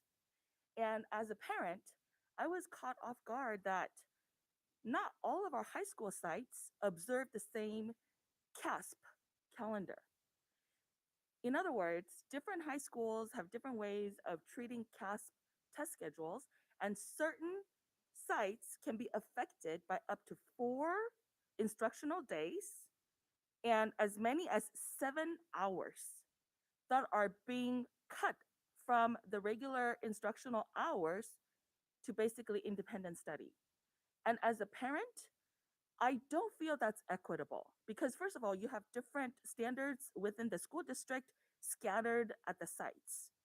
In addition, just because a particular grade is taking CASP tests, the other three grade levels, their lives are dramatically affected and impacted. That's not equitable. I would like the board to please investigate and review and see if there's any better way that we can implement CASP tests, which is very important. And I wish every student to be successful, but in a more equitable way. Thank you. Thank you for your comment. And I believe staff is constantly working with the sites on making sure first that we are meeting at least minimum instructional minutes, as well as the scheduling complexities of CASP testing at the sites. Any other questions or comments about calendar? Moving on then to item 9.5, this is our public comment on non-agendized items. These are items that are not on the agenda, and as such, because of open meeting laws, we as a board cannot address those comments or take any action at this time. But please be aware that we are listening to your comments, as are our staff, to address any issues that may arise. I have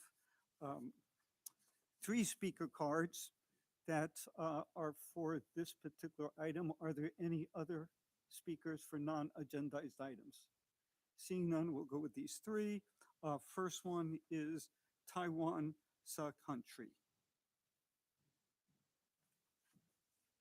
Hello, Taiwan's the country here. I have 2 categories that I would like to make comments on. The first category is I wish the board to please consider the definition of Asian, because in our society, a lot of people like to contribute what is normal probability in crimes as Asian hate. And I have problem with that as an Asian. I don't want to participate in Asian hate as a victim, because every country would have crimes that are done to people. And to contribute every single crime that is happening to people as a colored crime or a race crime, religious crime, without factual evidence is false, and it goes against our country's, mentality and philosophy that, we should all be judged by our characters, and therefore crimes should be judged by the essence of the evidence and not perception nor opinion. As a result, I would like you to consider, you lump me in this category of being Asian, which includes Muslim, which includes Christian, which includes Buddhist, Hindus, brown, yellow, white, everyone. It is inequitable. Please leave me out of this. What we are using these days, Asian, really what it means is from communist China. And the hate basically comes from people's frustration of not being permitted to talk about the virus that came from Wuhan, communist China. Whether people agree or not, we are a country of freedom of speech and democracy, and we don't want to live in ignorance. We should have the right to express our concern, our curiosity, of course, in a respectable way, to discover and research and investigate a certain phenomena, especially this particular one killed 1 million, close to 1 million Americans. We deserve to investigate using words with respect. Next, I want to give Mr. Hillman compliment, because whatever he told me last time about the funds, pass-through funds, is true. It's not a diarrhea fund. I confirmed it with the county, and it is true that there are multiple different pass-through funds, which is the reason why I'm up here to ask you to please. Nowadays, we have so many different taxes, they cannot all be termed as pass-through funds, because they can be coming from the federal, they can be coming from the state, they can even be from the county. So I would like you to please, review these funds with your staff, make sure you have specific codes, and maybe just, detailed it into where the source is coming from, so I don't have to keep coming up here and you guys think that I'm always out of order. Thank you. Thank you. Our next speaker is Lisa Disbro.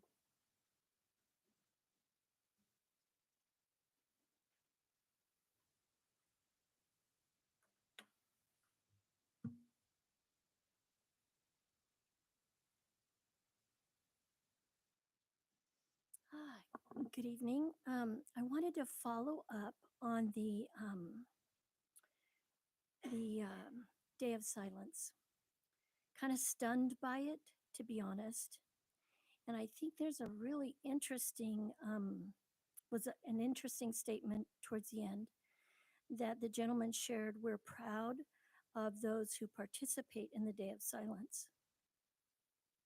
Yikes. That's quite a heavy emotional statement. What does that mean about those who do not participate in the Day of Silence? That's pretty heavy. And thinking about it, I can definitely relate to a number of San Ramon Valley parents who feel silenced if they were to express their values, their views on the diversity, equity, inclusion topics. They feel as though their children would receive some sort of backlash. I hear that all the time. And it's not good. There doesn't seem to be parity. As though if you're a traditional values person like myself, I believe there are two sexes, male and female, XX, XY. I don't believe there are innumerable genders as the state of California does, which is law. The state of California recognizes that a student, an adult, can imagine any or create any sexual identity for themselves, and that's acceptable under bi gender or binary. I'm not sure which term to use. But we have this backlash, or this, you're a hater if you're not pro LGBTQIA and the others that follow that. And I think that needs to be addressed, because I know as a teacher, I get enormous backlash because I'm a traditional values person. That's wrong. I'm entitled to my views, and they're not disrespectful.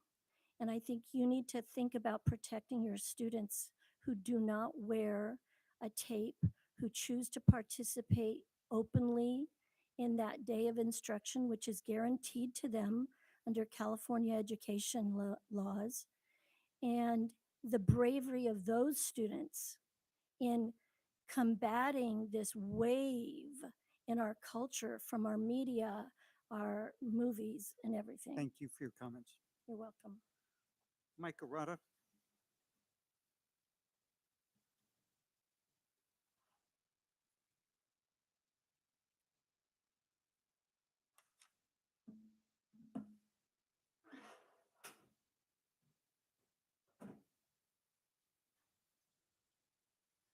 In response to a previous speaker, it was your school employees, Christy Glazer and Corby Saunders, who presented a seminar on queering the classroom, quote unquote.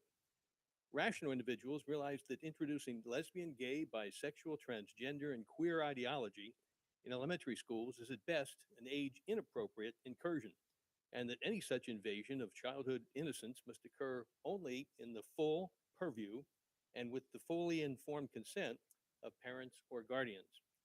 But applying the basic tenets of child psychology and respecting parental authority are increasingly uncommon practices in this district. So after prison clubs, i.e. 4th and 5th grade LGBTQ clubs, were initiated here, apparently in 2020, two club organizers in the February 27th, 2021 online seminar spoke hopefully of ending permission slip requirements and dodging parental interaction by holding lunchtime meetings. Here's how that sounded. Country Club Elementary instructional coach Corby Saunders speaks first, followed by Quail Run first grade teacher Blair Wyatt. We still sent out permission slips because at the end of the day, in order to get our club launched, the district office was like, you know what? you need to have permission slips. And we're like, okay, because what we want to do is get the club up and running. The second thing is we'll go back and see if we can revisit the permission slip issue, because again, middle schools and high schools don't need to have it. And if when we do come back to campus for in-person instruction, we'll probably have the clubs at lunch. We're not likely to have them before or after school. And so maybe we can get around that. Now, Blair Wyatt. Yes, that lunchtime is kind of that sweet spot where the kids don't need to come earlier or stay late, and kind of eliminates a little bit of that parent interaction. So that was two of your teachers telling others about deviously disregarding parental authority. District administrators subsequently did drop their permission slip requirement and themselves unethically allowed secretive lunchtime PRISM meetings to be held. Your LGBTQ club concealment scheme for impressionable 9 through 11-year-olds was finally exposed on national TV news in December of last year. Superintendent Malloy, presumably embarrassed, promised to revisit the issue. But what then emerged was and is the weakest kind of parental permission, an opt-out form, requiring busy parents first to become aware of PRISM Club promotions and maneuvers, then to refuse permission if they don't want their kids co-opted.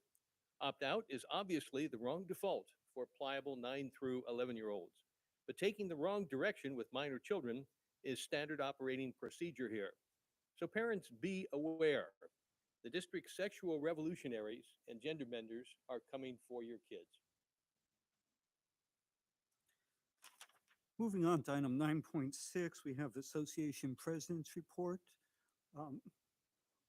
Laura, I see you in the audience. Anyone else?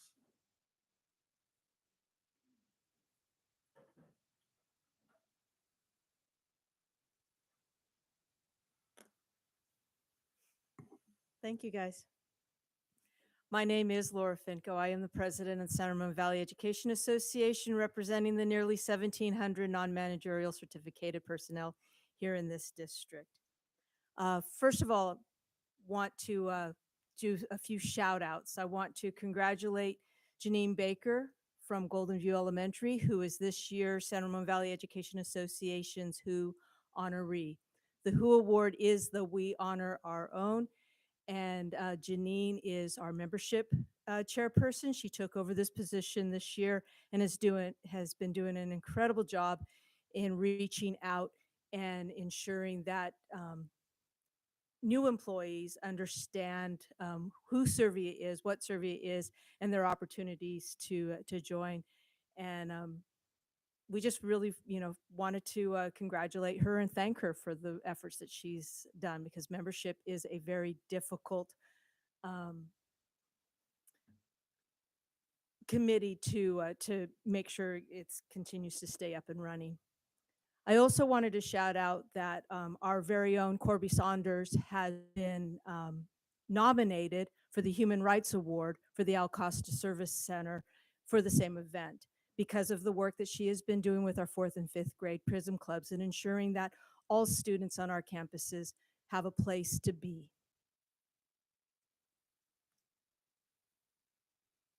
Additionally, I just wanted to echo what Chris George was saying about Gary Levesque and the work that Gary did. He is going to be sorely missed in the district, not just as a fantastic and charismatic art teacher, but for the care that he has for his students. I consider Gary a personal friend. I also consider him a brother in arms, because we know that when we're talking about the Day of Silence, we're not talking about shutting up anybody. We're not talking about silencing others' voices. What we're talking about are the hundreds and hundreds of students nationwide, or actually thousands of students nationwide, hundreds of students just locally, who oftentimes come to school and live their lives not as their authentic selves, but as a version of it based upon what others force upon them, and have to be silent on who their authentic self is. And that's what the Day of Silence is about. It's about recognizing that we too often force others to not be able to be who they are, say who they are, feel who they are. And Gary really brought to light how important it was that we district not only allow the Day of Silence event to go on, but to support it and encourage it. And so I just really encourage anyone who has ever felt marginalized, silenced, whether it is for the color of their skin, for their beliefs, for their values, for their status as LGBTQ, what have you, to understand that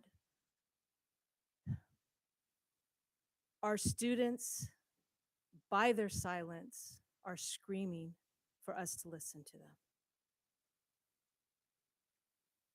With that, we are also starting to begin work on our successor agreement with Servia. We hope to be sunshining at our next board meeting. We'll be focusing specifically on the great learning conditions that we have here in the district. Myself and my vice president, Melinda, we've been working, meeting at all the various schools to basically having a listening tour, listening to what our members have to share with us, and also asking them to be able to be part of our bargaining. Because as you know, here in Servia, we really emphasize that every member is a bargainer. So I wanted to end, as much as I wanted to end on the Day of Silence stuff, because I really feel like that needs to sink in for us.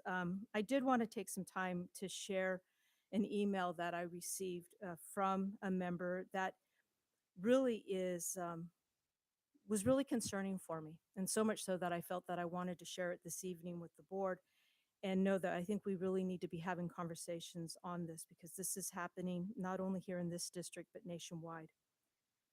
The email starts off with the member saying that they appreciated us taking the time to come out and also to reach out about bargaining and where each of our members are able to help. They said, I'm conflicted about what I'm able to do to help, because as much as I want to help out, as much as I want to help, I know that I'm feeling mentally drained and that I actually probably have one foot out of the door already. I've spoken to several educators within my own departments, all within the same age range, and frustration there is real. We feel like we have no future in education or this district, and that the only way for us to realize the dream of owning our own homes or even having a family is to leave the profession. I've sadly heard that the sentiment is that if you're going to want to own your own home, you need to expect to commute and live outside of this area. But I ask, why? Why should I have to commute 30, 45 minutes to a district and provide the kids of that district a high quality education, but at the same time, I'm not worthy enough to live in this area myself, nor are my kids worthy enough to actually grow up in this area and be part of this district? And really, the only affordable homes within that commute time are areas that I doubt anyone from this district would want to live in.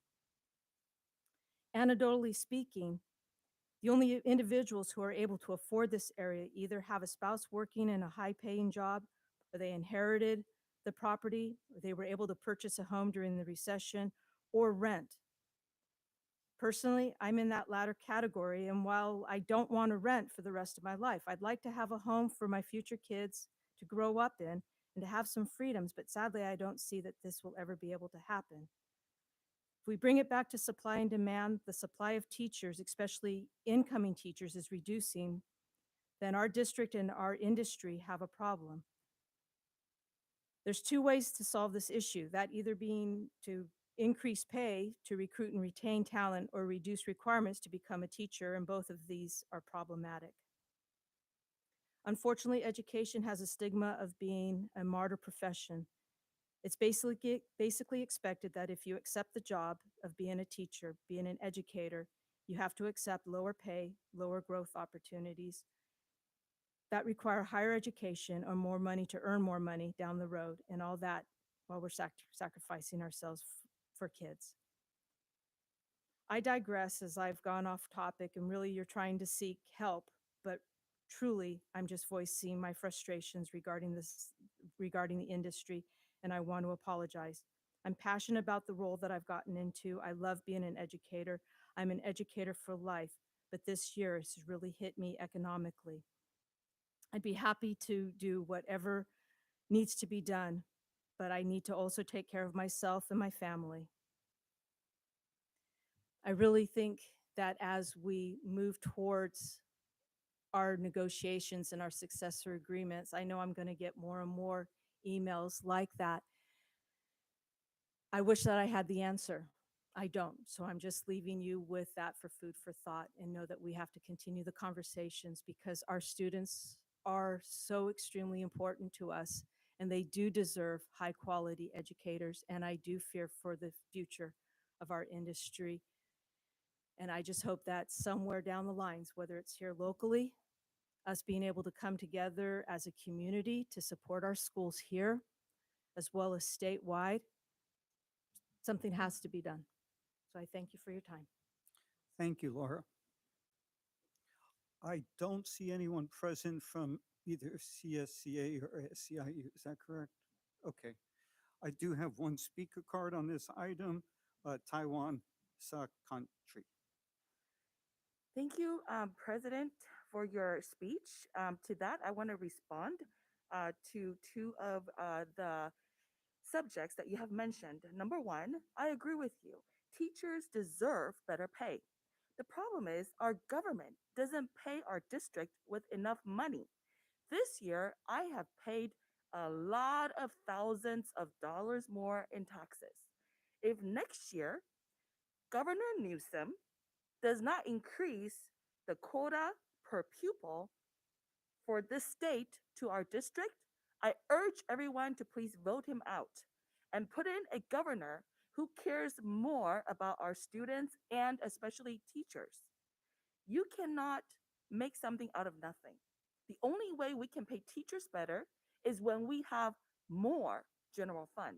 And our general fund comes from different sources, but the major source for our major fund, for our main general fund, comes from the state of California. The government needs to do better. They're failing our teachers, and shame on them. The next thing I want to address is I think the reason why I respect Mr. Levesque a lot is because he is a straight shooter. I like that about him. He never really hide anything from day one, even though I'm a Christian Republican Trump supporter. And I knew what kind of person he is, and I'm okay with that. I encourage everyone. This is the United States of America. You should not live in closet, in darkness. You should be courageous enough to voice who you are. And when you tell me who you are, I will respect you for who you are. And I also expect reciprocity for the respect. If I tell you that's what I am, I expect you to respect me in like kind. What does that mean? That means no secret recruiting and indoctrination by teachers during lunchtime. That really is uncalled for and unlike Mr. Levesque's character. I am so sorry these two teachers who I don't know are making this other teacher of the LGBTQ community looking like they are not well with our community, which is really unfortunate. So please, everyone, let's all be responsible and respectful, and let's not do anything behind anyone's back in secret and in darkness. Thank you. 9.7 is our student board members report. Run it. Thank you. So, as many of you know, our third quarter just ended last week, and we are at the start of the fourth quarter, which also means that it's almost time for spring break. In other news, I met with Dr. Malloy and the Student Senate, and we discussed how to put students front and center in the decision-making process within our district. One of the topics of conversation was about how it can often be intimidating for students to speak in front of a group of mostly adults.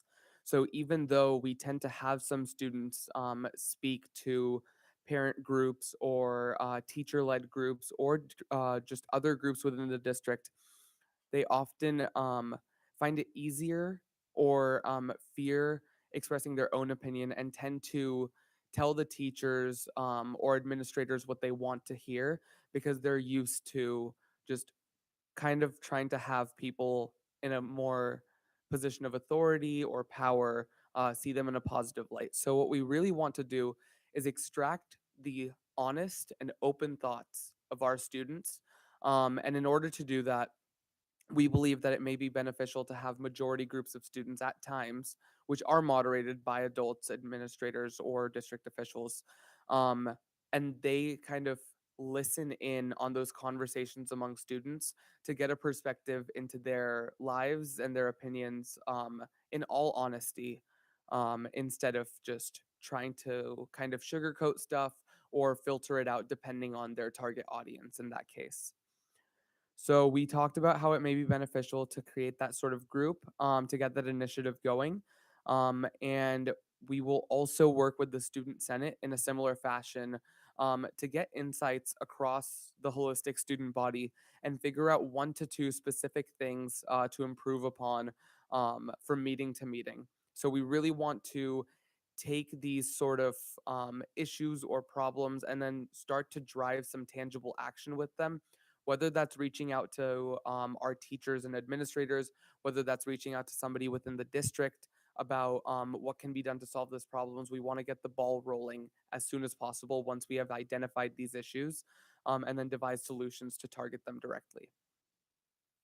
Apart from that, the senators were also able to discuss their questions, concerns, and ideas regarding pertinent topics within our district with Dr. Malloy.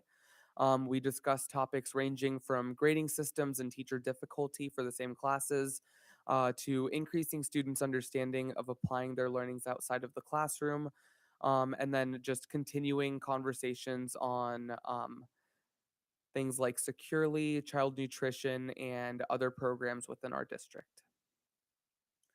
Additionally, we will be getting an Instagram account set up for students to follow, just to get updates on the activities and happenings within their district. And I believe that Ilana Samuels' team will be working on that, and students will be heavily involved with this initiative, just to make sure that students across the district from all high schools and middle schools, and anybody who has access to Instagram at the elementary school level as well, can really easily just go out there and find information about any changes that have happened within their district within the recent times, anything that they need to be updated about, and just other information that they may find useful in their day-to-day school activities and overall academic lives. Additionally, I attended SLAM today. It was the third and I believe final session for this year. And for those who are not familiar, SLAM stands for the Student Leaders for Anti-Racism Movement. So we had a lot of students learn and understand the importance of starting a movement and being the one person to stand up when no one else will, because only then will others follow. So while this was targeted specifically towards combating racism within the classrooms, I think that the learnings from this program can definitely be applied at a broader scale to combat against any sort of oppression that students face within their school lives or outside just overall general experiences, and especially to target just anti-bullying and other sorts of initiatives like that. So we actually saw a funny video from a concert where there was a guy who was dancing by himself, and at first he looked a little crazy because nobody else was really dancing and everybody else was just sitting in their seats. But one person started to join in and dance with him, and then there was another, and by the time like maybe 30 seconds passed by, it was a crowd of 5 to 10, and then there were 10 more, 20 more, and suddenly it wasn't a weird thing to be dancing. It was kind of the comfortable and common thing. And while at first we didn't necessarily understand what that had to do with combating racism or combating bullying, we realized that in the status quo, sometimes it feels like you are sort of a weird person for calling someone out in the middle of a conversation for saying something that at the moment seems somewhat acceptable, but in reality shouldn't be acceptable. And once other people start to join in on that initiative and sort of help others understand that there should be a new norm and a new level of comfort within the activities and the way that we act with one another, that's when we are truly redefining the culture to capture the essence of inclusivity that we are targeting within our district. So, in general, I was able to have a lot of conversations with a very diverse group of students about what we can do to stand up against bullying and other racist sorts of actions at our schools, or just what we experience or see within our daily lives. And like I mentioned, one of the key takeaways was that people often stop short of just being this sort of leader or just an upstander in these sorts of situations because they fear discomfort. So, what we really want to do is make it so that people don't feel like they are the only ones that they may be like ostracized for standing up for someone else or for calling out a certain sort of behavior. We really have to make it so that it's a comfortable conversation. We aren't trying to attack the other person because sometimes there are honest mistakes. Other times it is just a genuinely dangerous situation for certain people, but we really want it to be a sort of cohesive process where both sides are involved in trying to help each other understand the root of the problem or the root of the situation, which really has to change and has to develop into a more comfortable environment for everybody. So, by creating that culture that doesn't necessarily tolerate such behavior, but helps those people who are engaging in such sorts of unacceptable behavior understand that that's not okay in not necessarily an aggressive fashion, but a more understanding fashion and helping them grow out of that. I think that's the most beneficial pathway that we sort of like identified within our discussions, within the lectures, and within all of the activities that we did. So currently for this process and for that conference, we had a majority of students that were from Monte Vista.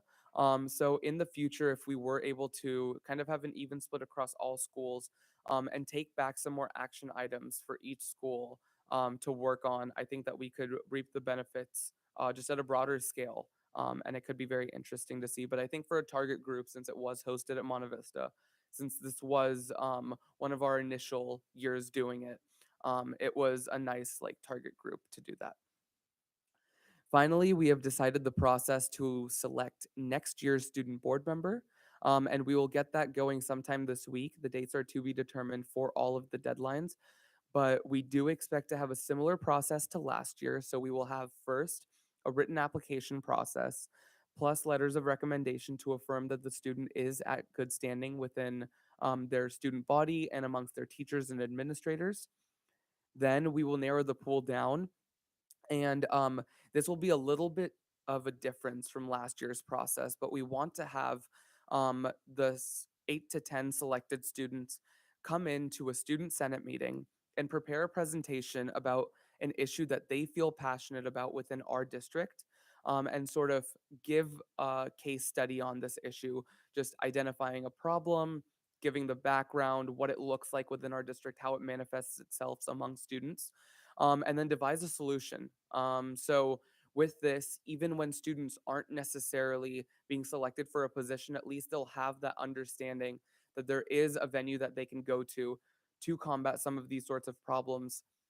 It'll have students sort of understand that we are working to create solutions within our district. And additionally, it'll allow the student senators to sort of gain a level of understanding of what the student board members' role for next year will be. And they'll have a little bit of a say since they will be the ones also working with them for the following school year. So we wanted to have that portion of student input, but then we will also have the interview portion with a member of the board, the superintendent, myself, Mr. Campapiano, and some other administrators and district leaders. So we want to really make sure that they're getting along with the two sorts of bodies that they're going to be working with the most, obviously the students, and then also some of the leaders within the district, just so that we can understand that they work well with them, they can articulate their thoughts clearly, and then they can really get the ball rolling with a lot of the issues that people are bringing to them, and then get that going forward. So we're really excited for the work that we're going to do over the coming weeks with that process. And with all of the things that we have sort of identified with the Instagram account, with the student-led groups, and with all of the other ideas that students within the Student Senate across the student body are coming up with. And I look forward to seeing how that comes about. So thank you. Very good, Ron. Thank you very much. And I think we all can learn from the work that you all are doing around dealing with harassment and bullying and that type of thing. So it sounds like that was a worthwhile conference for the students. Thank you. We do have one speaker card on this item, Taiwan Secountry. Ms. Secountry, I remind you that your comments are specific to the student board members' report. You have 3 minutes. Yes, thank you for your reminder, President Mintz. Mr. Batra, I want to share with you my personal experience as an adult of empathy and bullying, especially lately, because we're such a diverse country and because of world events, it hits us at home, and yet we can't really speak. So I want to share with you that I recollect back in my students' second grade, our classroom had many Russian families.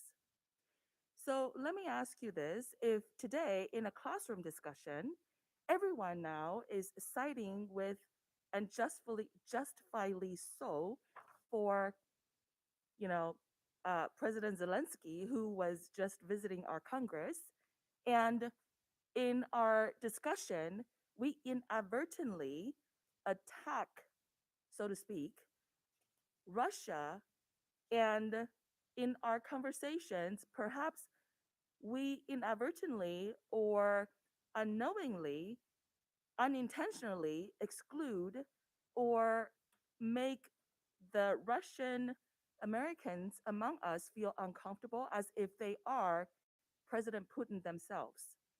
How would you address that? What I'm trying to say, please don't answer me. What I'm trying to say is we are all humans. We should not be so arrogant to think that any one of us have the appropriation of morality among us. True empathy is to allow people to speak their minds, their values, and just let it be. And that is why I appreciate Brown Act so much, because it allows me to speak to you this way and to them this way without fearing that my organs will be harvested, my tires will be punctured, maybe it will, I hope not, or that I will be stabbed to death. I hope I won't, maybe I will, I don't know. But at least I trust that I shouldn't, because I live in the United States of America. So I want to share with you today that in our society, we are true, very, very diverse.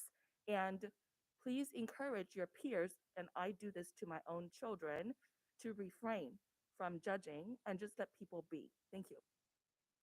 So I wanted to quickly comment on that. Just really, no, I can't. Okay, no worries. Moving on to item 9.8, Superintendent's Report. Dr. Malloy. Thank you, President Mintz. And my report is going to be short because I was at the same meeting that Student Trustee Batra was attending, and some of my comments have already been shared. So I'm not going to repeat them, but I will emphasize one thing that we're going to spend a bit more time at our next board meeting speaking about, and we'll be engaging our students in this particular report. So this is just a precursor to that. We're going to be doing a student voice report. That student voice report, I'm hoping, will take us to the next level.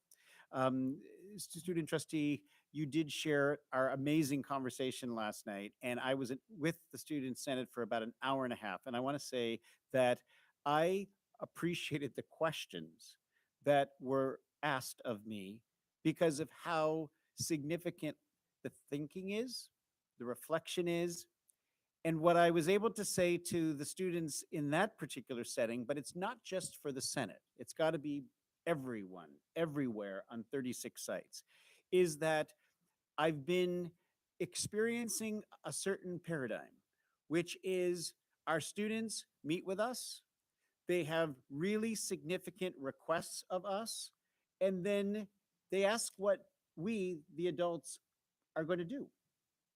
And I've had about 4 or 5 of those experiences, and I shared with the Senate, and there was great response. Why will we give you the answers to that? Because deep learning means that we create the conditions as educators to allow our kids to think deeply, to create opportunities and examples, to communicate and collaborate with one another effectively to help us move forward. So what will be foundational in this report, I learned it again so importantly at the Senate. I have learned this in other forums like our GSA forum, when I've met with other student groups, when I visit campuses, is that I think it's absolutely imperative for us when we think about deep learning, not just to think about it in the actual academic setting, but to think about it in the way we engage throughout. So my invitation was, I'm grateful to hear these questions, and I'm grateful to hear these requests, and I want us to be, as a system, able to deliver on them. But let's turn the tables a little bit and create the conditions as we move into next year where we still need to hear what those needs, asks, wants, and requests are. But instead of trying to figure out as the adults in the room what we're going to do about it, we're going to ensure that our students have an opportunity to inform it at the beginning, the middle, and the end, which is why the one example we spent a lot of time talking about is it's not okay to just put 2 students on an adult committee. It doesn't work.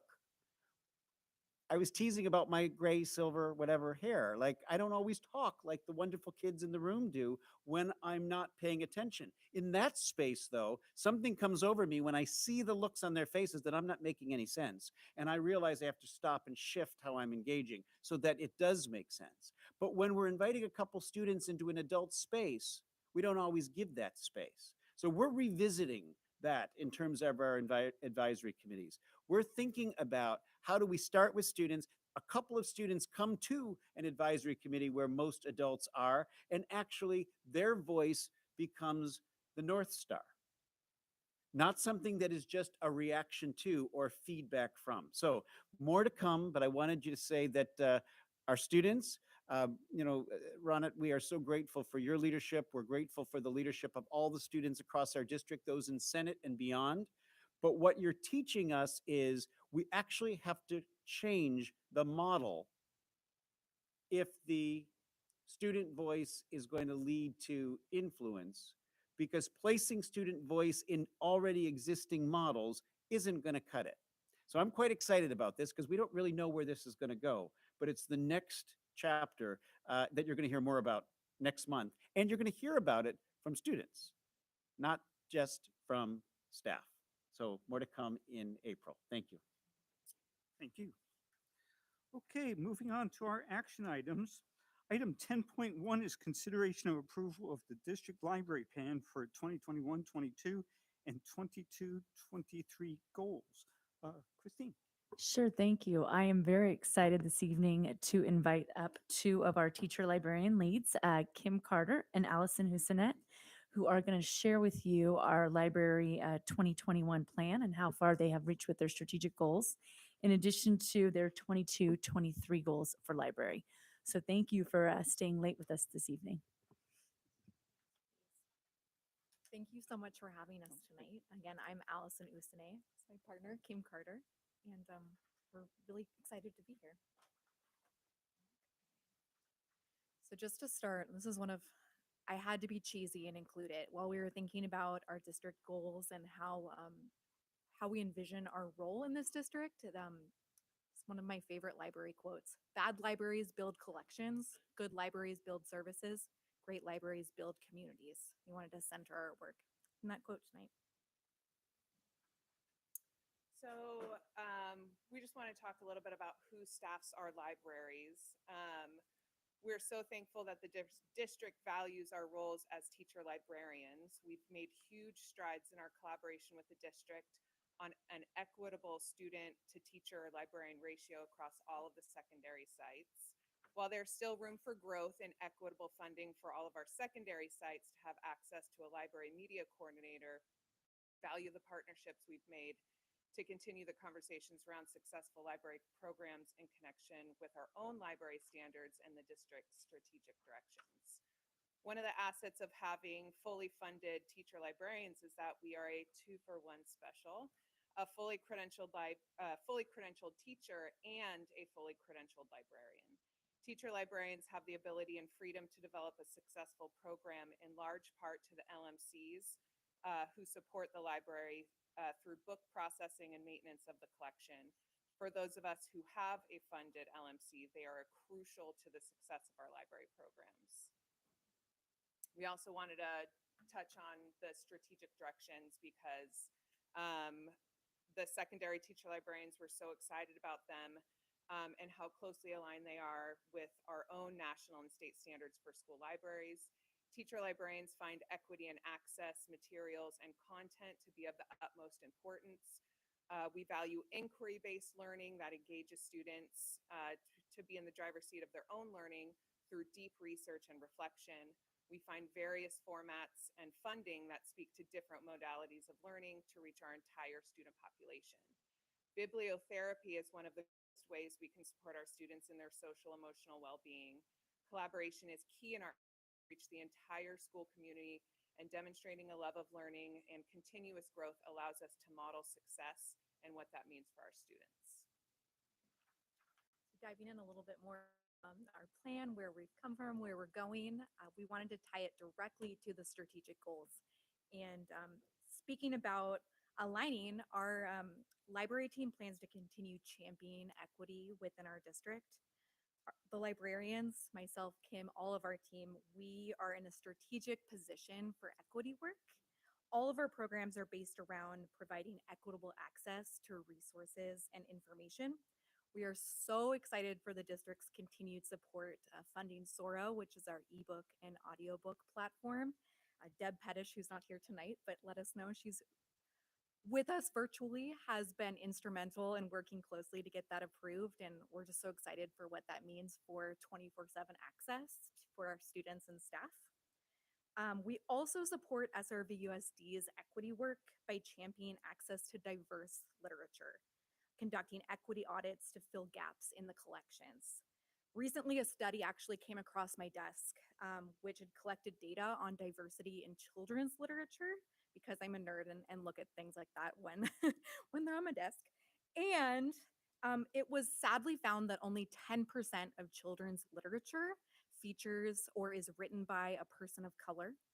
And this is something that we want to continue to rectify, and we want to continue allowing the people in our district to see themselves in the literature they read and learn about others, windows and mirrors. But moving beyond the books, we're proud to support our school community by providing equitable access to the things students need, including printing, school supplies, Band-Aids, mom advice. And we also want to work to give them equitable access to information, especially today when we have such an overflow of information all around us from all sides. We are uniquely positioned to lighten the load of our classroom teachers.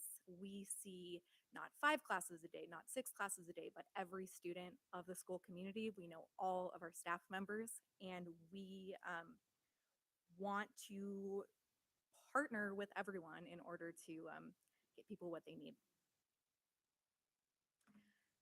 So we're also very excited that deep learning and innovation is a strategic direction. As someone, all of our team had to have a teaching credential before joining the library team. I myself taught French, AP seminar, AP research, English 11. This is something that we're very passionate about as a team.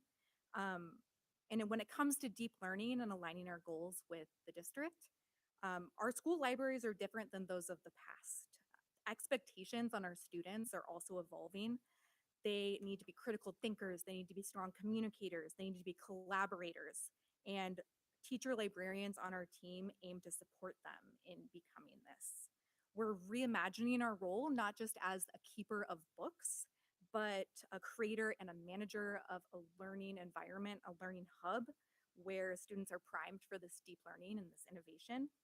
And we're often among the first adopters of new digital tools. Joe, who's here tonight, and Wendy at Gale Ranch and Charlotte Wood, respectively, have been instrumental in getting the new innovation centers off the ground. And we're so proud of the work that they've been doing. We also, as I said, are so passionate about continuing to help students evaluate the information online all around them, becoming ethical digital citizens. And it's because of your support that our library programs are able to empower students to take ownership of their learning. And then finally, we know that libraries cost money, librarians cost money, strong library programs cost money, but we want to continue to partner with the district to maximize our resources.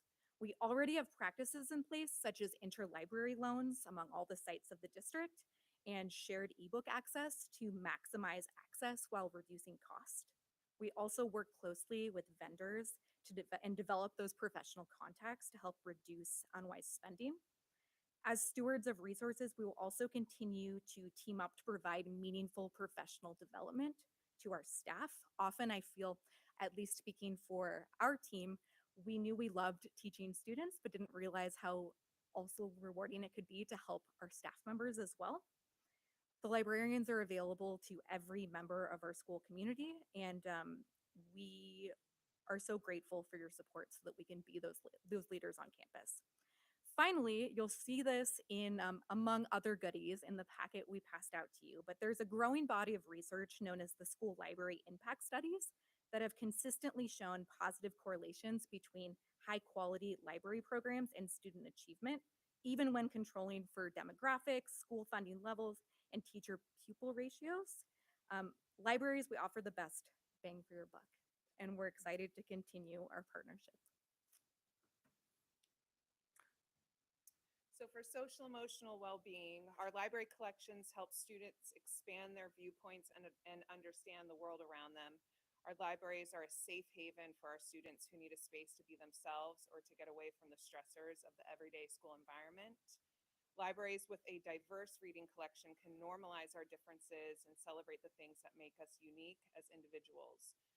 Bibliotherapy is helpful for all of our students, whether or not they struggle with social emotional well-being.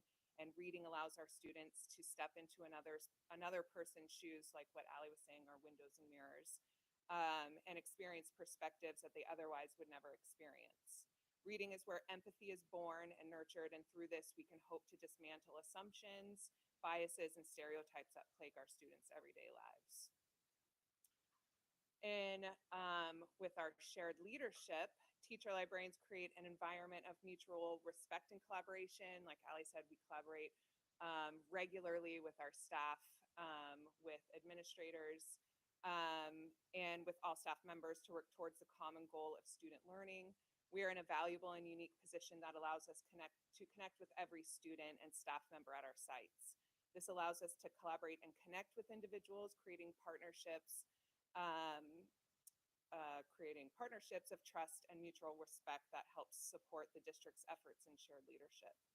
Through our various lessons and units of study, we're able to help students be in the driver's seat of their own learning, and to help them become independent, lifelong learners and ethical users and producers of information.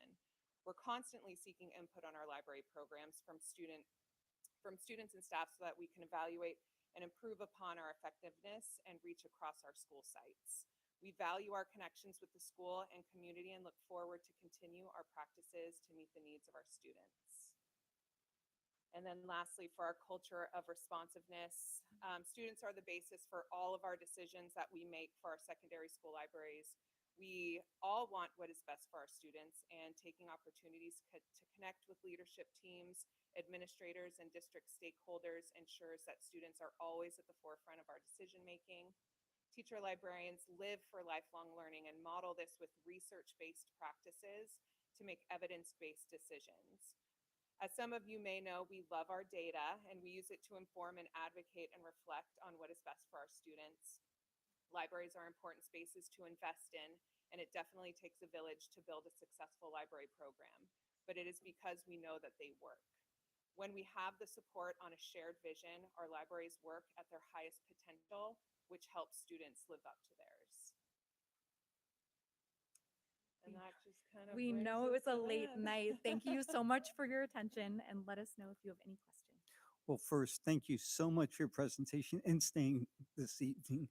Um, I guess the one comment that I would like to make is I think every year when we hear the library plan, um, it always comes up about, what's the future of libraries? And it's just great to see how libraries, and you said in your first slide, it's not about collections, it's really about services and going beyond services. I really appreciate all the work that our library staffs are doing to live that out. The one question I would have has to do with, what we've been going through the last couple of years with pandemic and lockdowns and everything else.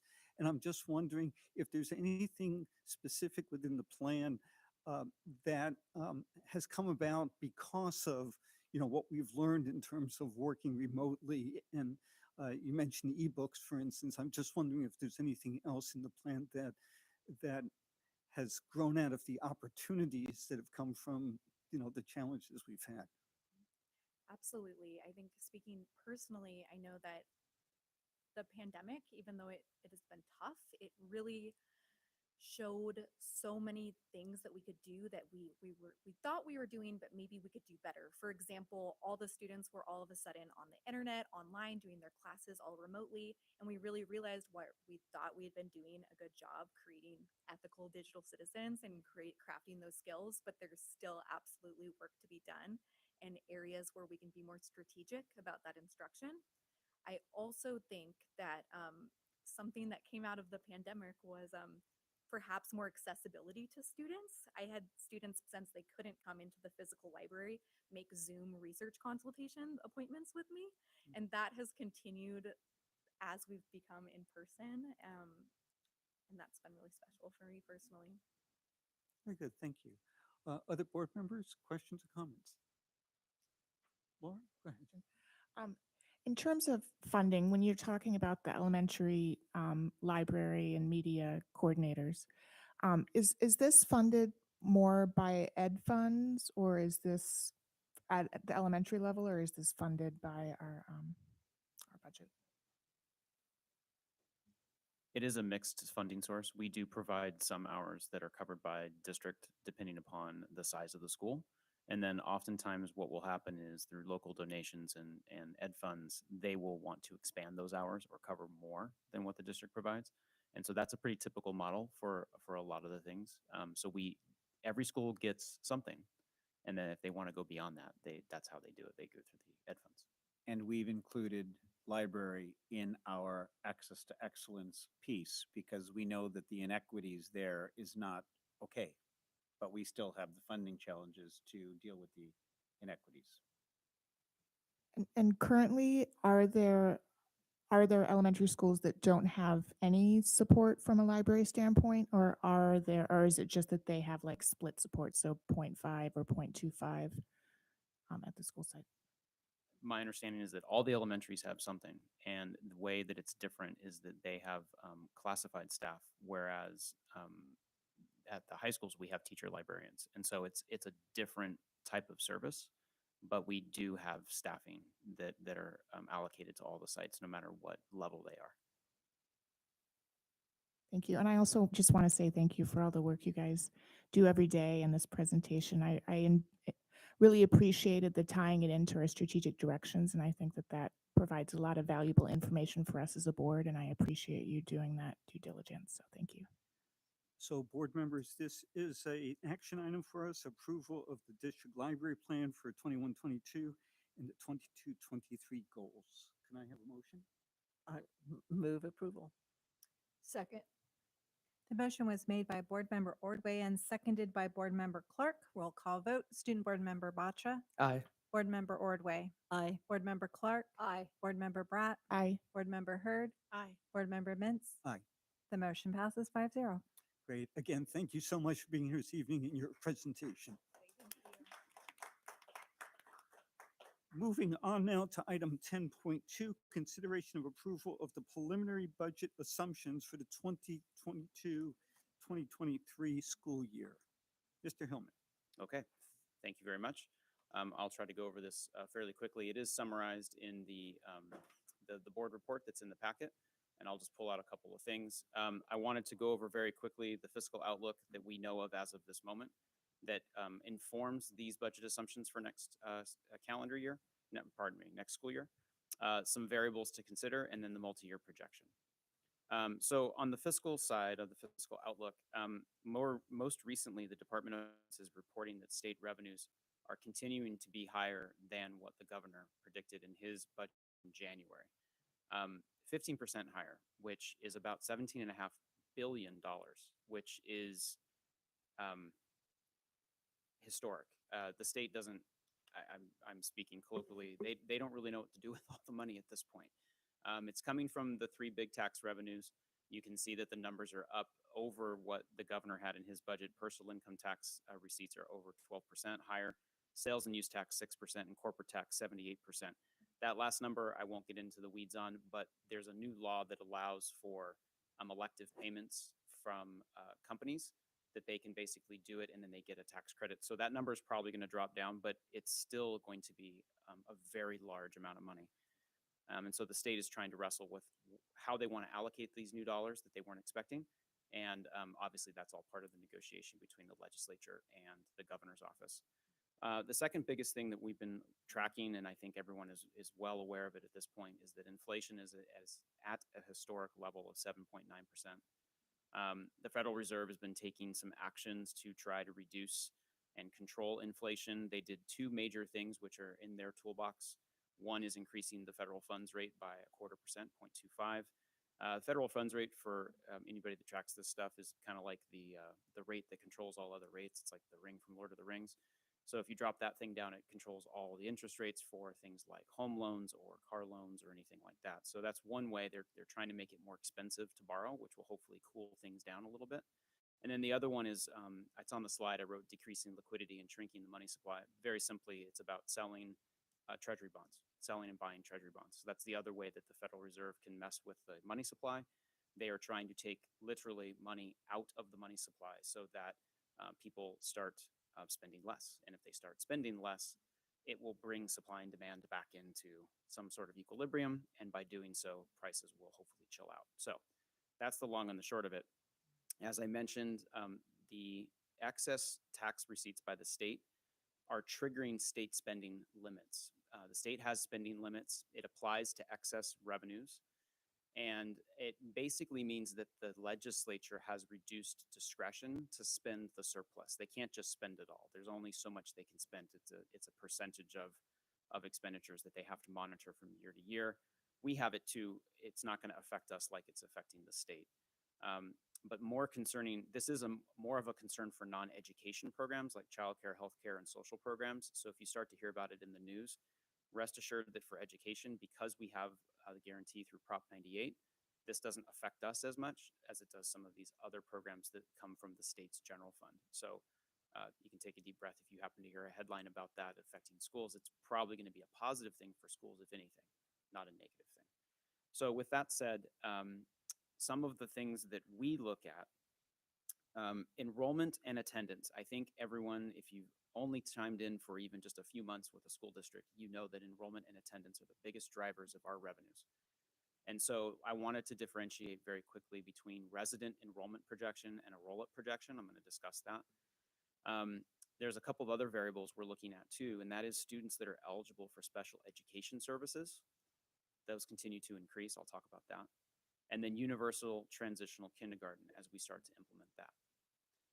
Attendance rate is another variable we look at. That's basically the difference between our enrollment and who's showing up every day. And I wanted to go over that number with you as well. So on the slide here is the resident enrollment projection through 28-29. This is something that we have a professional demographer do for us. They update it every year. The demographer's name is Davis Demographics. They're one of a couple of firms in the state, and this is their bread and butter. They do this exclusively. As you can see over time, the number is decreasing. We have this is the pictorial of declining enrollment. What we've added onto the slide going forward is we want to show the difference between K-12, which has been the ongoing thing we've always tracked, versus TK. And as you can tell, just from the way the colors show, we're going to have declining enrollment, but a larger portion each year of our enrollment is going to be made up of TK as we roll back the birthdays and eventually add this new grade level. So our demographer has taken that into consideration. It is something that's in our numbers, and we want to make sure that we're highlighting it here so that, one, you all know we're tracking it, but also I want you to be able to see how it's changing over time. Once we get past the 24-25 school year, we're holding the TK number somewhat constant. And that's essentially because TK, trying to predict it is a little difficult, kind of like trying to predict K enrollment in the past, because we have to use birth rate data. The students aren't ours yet. They're not in our system. So it's difficult to know exactly how many students we're going to get when we have the very first grade level. They're not known to us. And so we can't really predict it. So we normally find a number that is historically accurate. We plug that number in. And we in this district have been lucky that we've hit that number almost every time. We've even exceeded it because we've been a destination district. Families want to bring their kids here. And so what we'll see over time is whether or not we're still attracting families that are at this age group. We might continue to attract families, but they might enter our district at 3rd grade or 5th grade, or even wait till middle school. So we're going to see how the pandemic and other things affect our demographics. But what's unique about this graph, and this is what I wanted to show you the distinction, is that this is resident enrollment. So our demographer goes in and looks at the people actually living in the homes, pulls that data, and shows us what our numbers would be. This is not our actual enrollment. Our actual enrollment is higher than this. We have more students attending right now. If you look at 21-22, we're higher than 29,942 students. We're a little above 30,000 students. What the resident enrollment projection is trying to show is what things will look like over time when you take into consideration things like the birth rate, local residents who are already here, and any future housing that we know is coming. All of that's baked into these numbers here. And so this is showing downward trend. That's good to know. But the number that's shown there is actually not the number that we budget off of, because the number we budget off of is more accurate to where we sit right now. So I'm going to go to that next and I'll show you the difference. So the resident enrollment projection, I pulled it off the previous slide and just rewrote it for you, was 29,278 for next year, 22-23. If we took a roll-up enrollment, and I'll tell you what the difference is right now, you can see that it would be 28,675. So this is how you do a roll-up enrollment. Pardon me. You take all the current grade levels, you get rid of your seniors, your 12th graders, you make a prediction about your lowest grade level, and you advance everybody 1 year. That's a roll-up projection. You're rolling up the grades.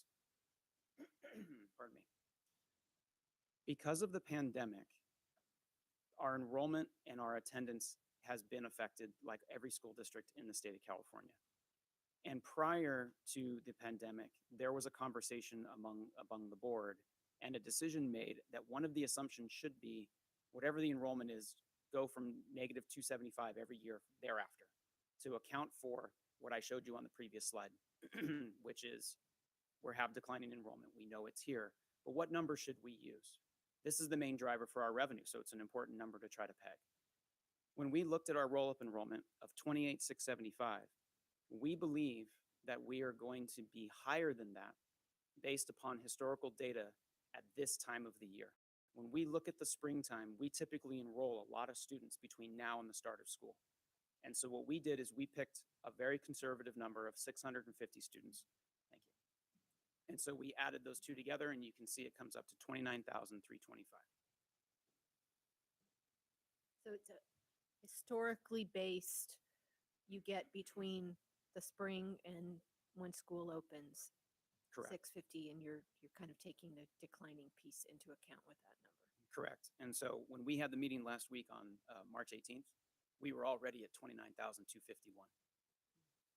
We haven't even got out of the spring, and we're almost meeting where we think our starting point will be. So that's a good thing, because that means we will staff appropriately to the students that we have, and our revenues and our expenses will be a good starting spot. We won't have to make huge adjustments over the summer. And when we come back to you for the 45-day revise after the school year has begun, we say, hey, we had 1,000 more students show up. It won't be off by that much. So we still have students that are enrolling. We still have families that are making decisions about if they want to come here or not. Like, for instance, if they had a TK student who could have started last year, but they decided to wait, now they're a kinder student, now they're enrolling, and we're getting those numbers. So this is a good thing. And I wrote it there at the bottom that the 22-23 current signups have already met the demographer's projection, and we're quickly approaching our internal projection. That's the 29,325.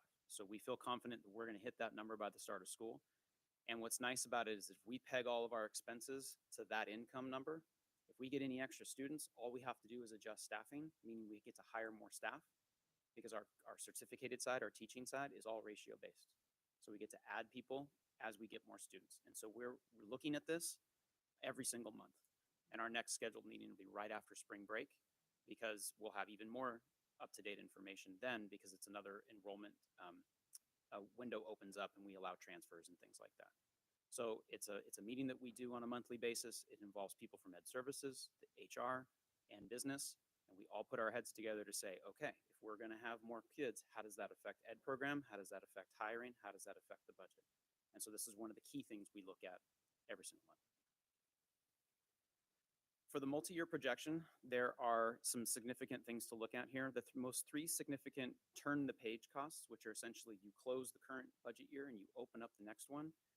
And these are the three main things there. One is a step and column salary increase. You have to take that into account. We need to take into account STRS and PERS contribution rates, which are not set by us. We have no control over them. They're set by other entities in the state. And for those of you following along and don't know STRS, that's the state teacher retirement system, and PERS is the public employee retirement system. And then we have health and welfare costs, which are always going up. They're not going down. We also look at COLAs, the cost of living adjustment. We get that from the state. They tell us how much they plan to advance the COLA from year to year. We look at our average daily attendance. And as you've heard me talk about probably ad nauseum at this point, there is a new option for next year about averaging our average daily attendance over 3 years. That's something we have put into our numbers. And then our attendance rate, I wanted to mention, I mentioned it earlier, it's normally around 97% or over 97%. It's not 97% this year. It's a little bit lower this year than we have seen historically. And so this is some of the recommendations that we would like to use for the multi-year projection. You can see that enrollment is the number we talked about a couple of slides ago, 29,325. From there, we are applying the same declining enrollment number of 275.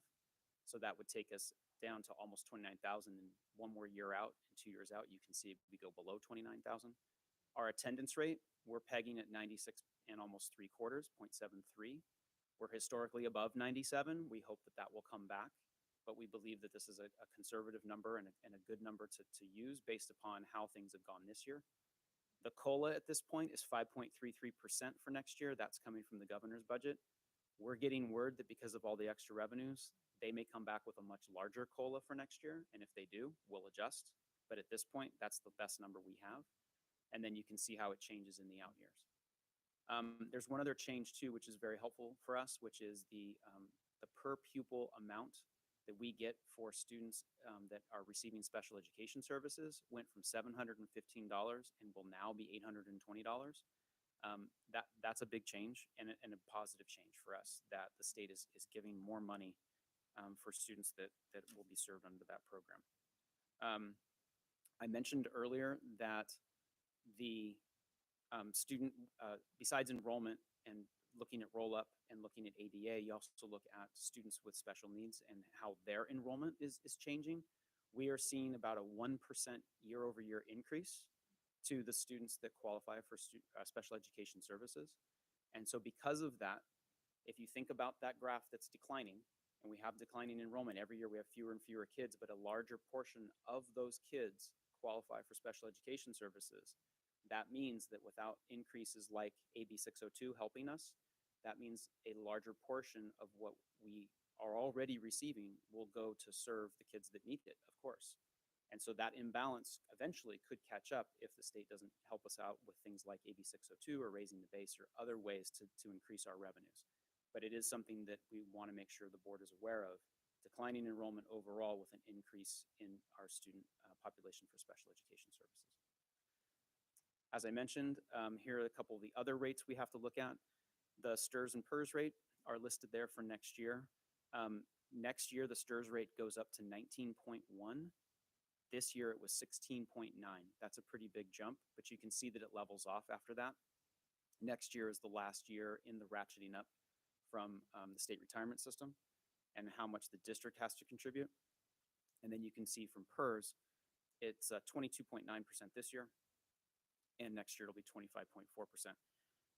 To explain this, a lot of numbers, a lot of percentages. For every dollar that a teacher earns, the district has to pay 19 cents to the pension. That's what that slide means. That's what that 19.1 means. And that number is not set by us. That's set by the actuarial people at the state retirement system. And it's same for PERS. It's 25 cents for every dollar that an employee earns. The district has to contribute that rate. And so that's not something we have control over, unfortunately. Step and column for salaries. 1% is the assumption. There's a whole workshop on this that we could dive into that I'm not going to do right now. And if anybody's interested, we can do it. And Laura, we can do it because I'm happy to do that. It's a complicated calculation because you essentially are talking about where was everybody on the salary schedule this year? Where do you think they're going to be next year?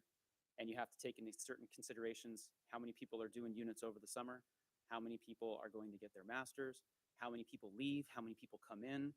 It's the best guess we can do, and then you can always go back and try to tweak it, but you don't really know the answer until after the year has started and you look at the staff you have versus the staff that you used to have. So that's why it's a complicated calculation. And then for health and welfare benefit costs, I believe this year we assumed about an 8% increase, and in the out years 10%. So that's why we have 10% there.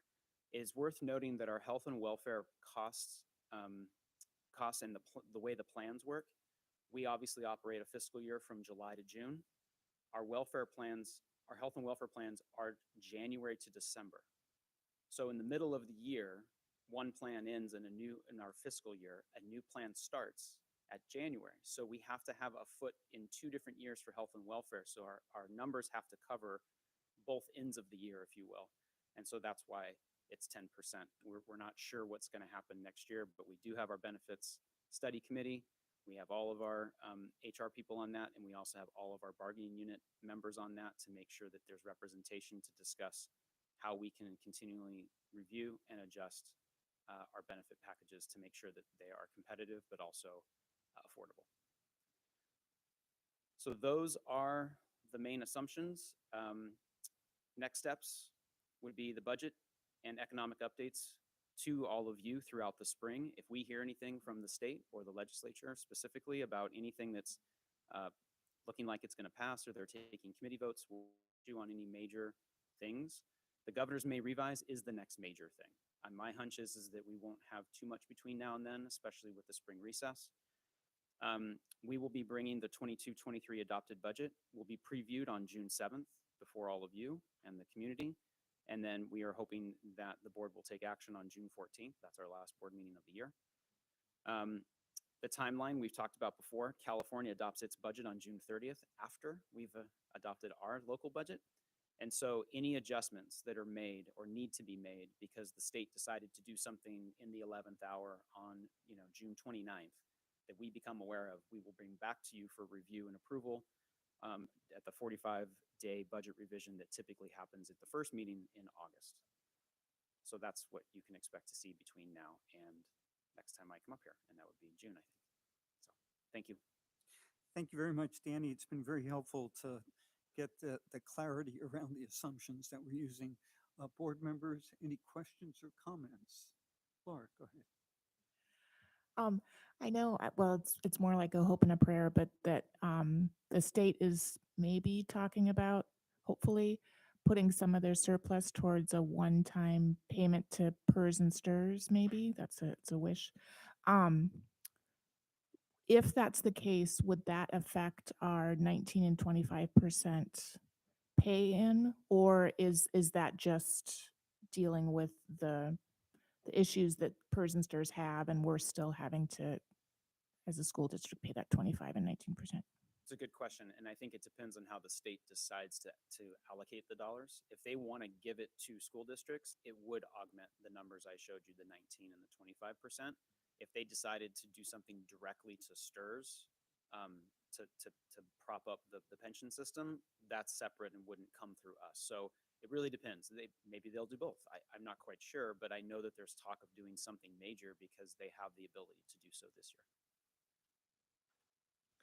Danny, in the past, when they have done a payment towards the debt of it, doesn't that affect the whole curve and then the rate drops? Maybe not that year, but then we'd have relief the next year and further out, because it's like making a huge payment towards your mortgage, right?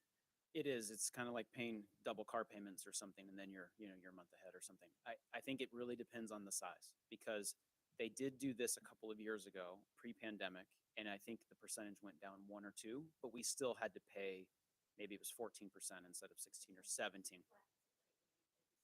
That's right. And that would be a welcome change if we could pay what we paid this year, next year. That saves us money, air quotes, because we are expecting to make that payment as of now without any new information. So I think a lot of it also has to do with the actuarial study, which is a very complex process that the state goes through for the pension system to say, we've got this many annuitants and we have this many dollars in the bank and we have this many more people that are going to retire.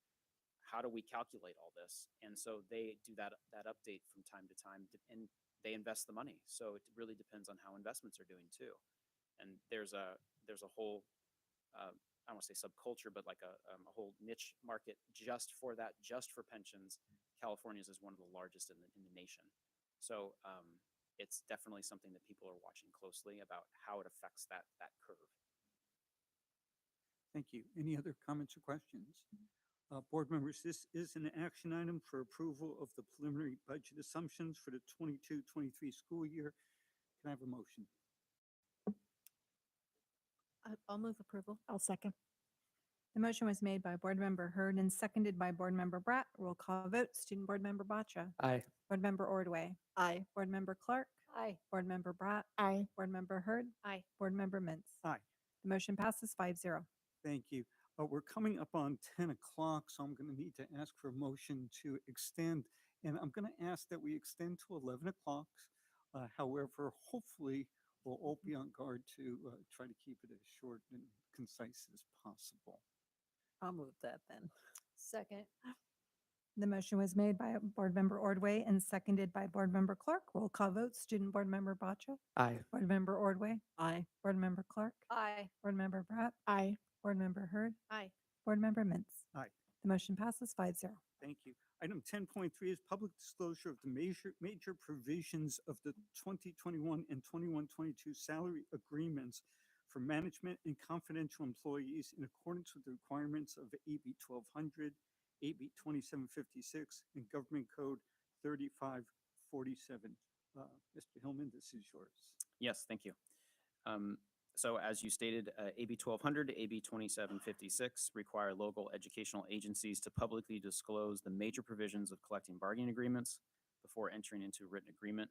And then Government Code Section 3547 also states that before a public school employer enters into this agreement with an exclusive representative covering matters within the scope of representation, the major provisions of the agreement, including but not limiting to the cost that would be incurred by the public school employer under the agreement for the current and the subsequent fiscal years, shall be disclosed at a public meeting of the public school employer in a format established for the purpose by the superintendent of public instruction. So the item before you today is the AB 1200 documents that our county uses.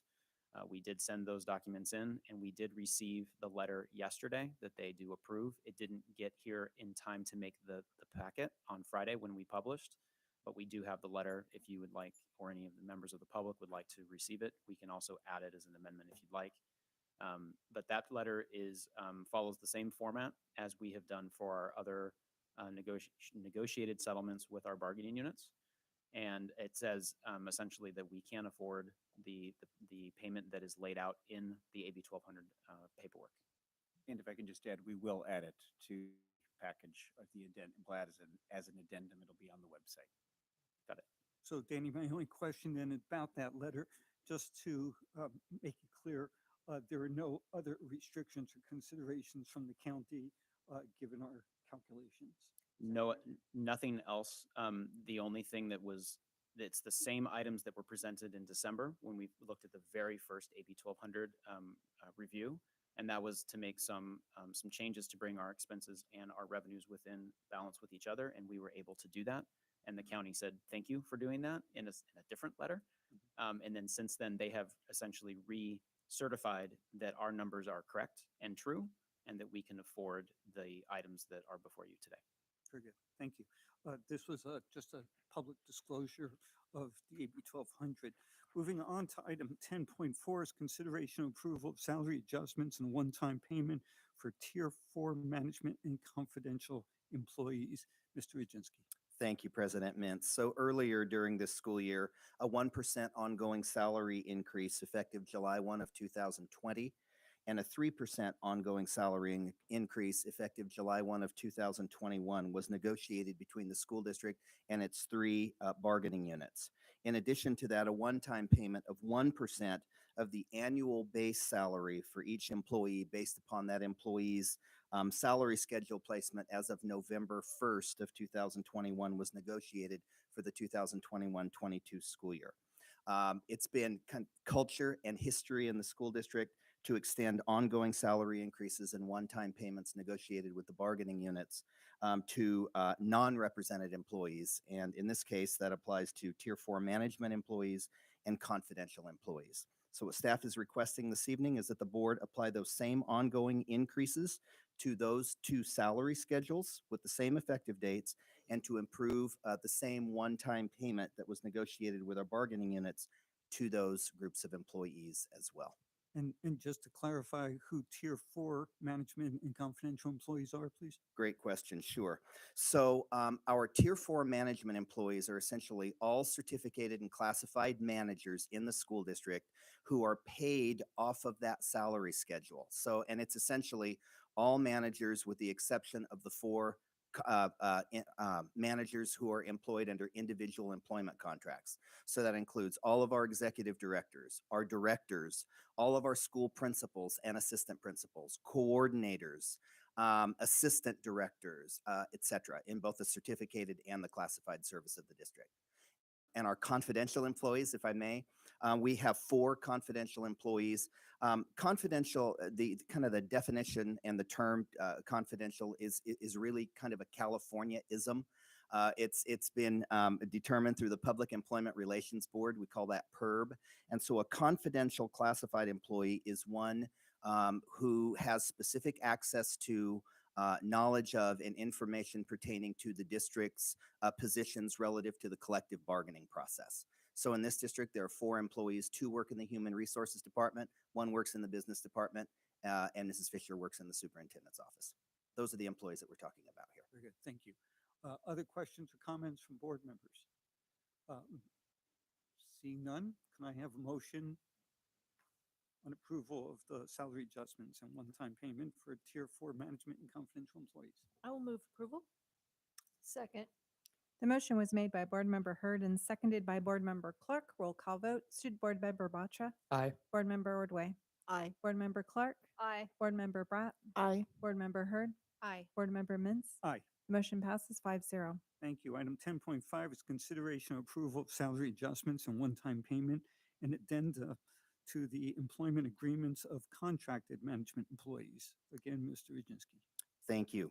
So this particular item requests that the Board of Education consider applying the same ongoing salary adjustments and one-time payment that you just approved for the Tier 4 and confidential employees to the district's contracted employees. And in order to accomplish this, because those employees are employed under an individual employment agreement, the board needs to take action on the attached contract addenda to this item.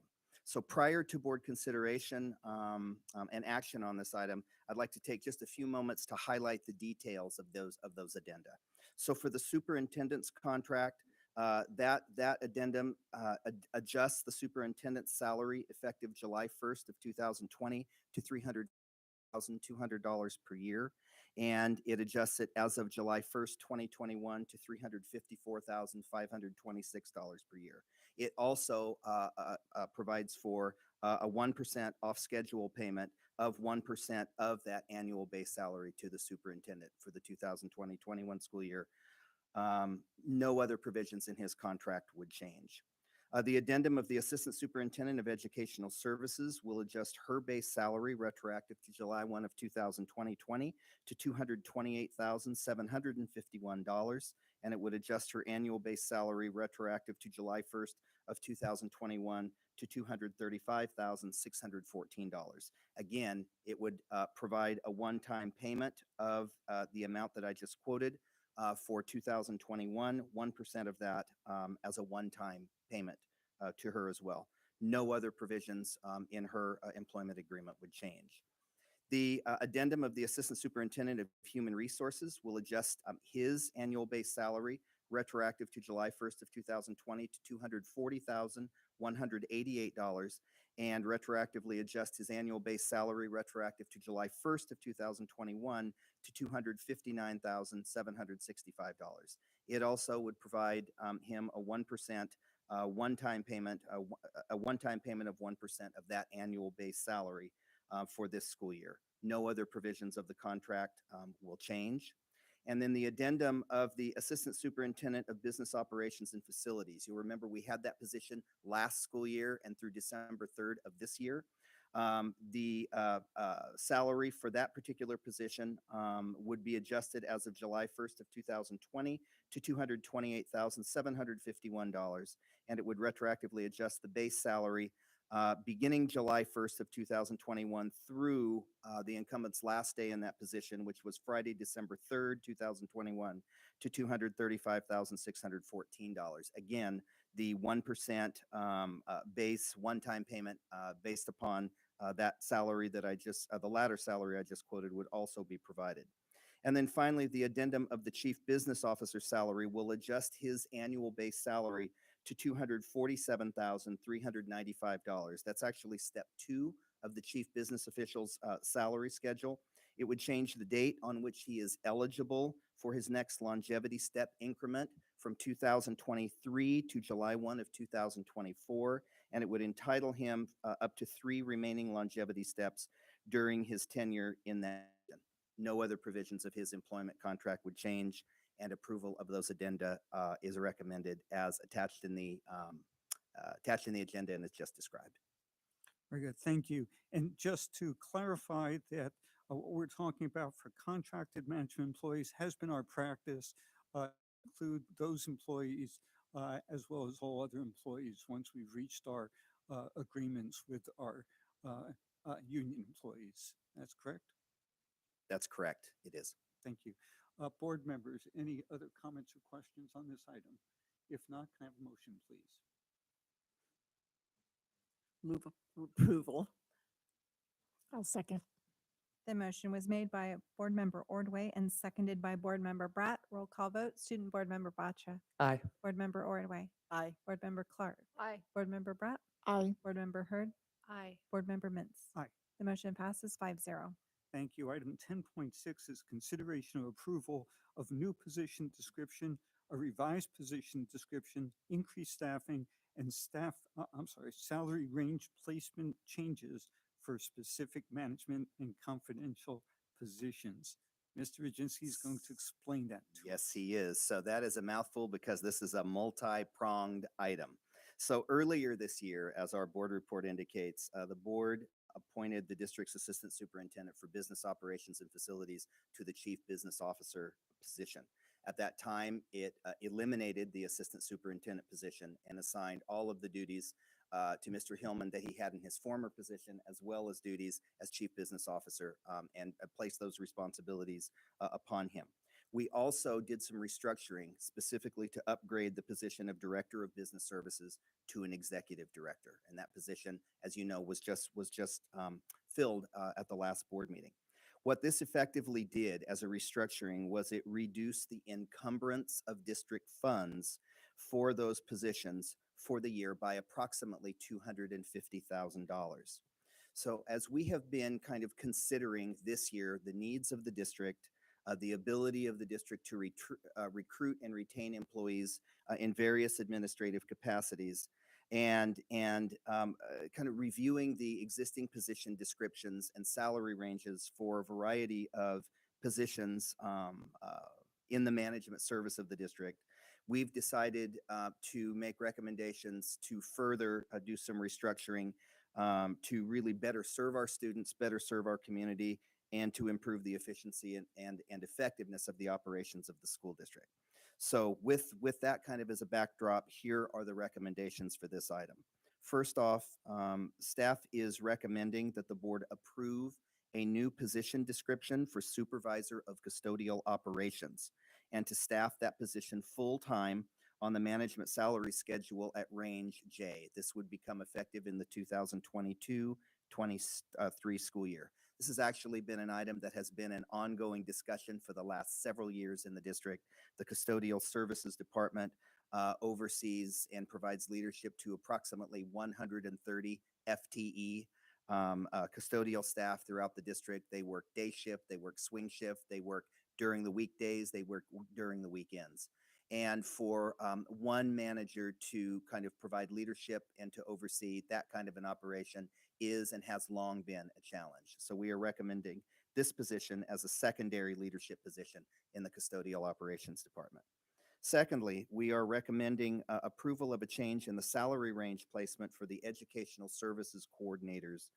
Currently, those individuals oversee ELA, which is English Language Arts, and ELD, Instructional Technology, STEM, Social Emotional Learning, and Research Evaluation and Student Support. We're also recommending that this become effective in the 2022-23 school year.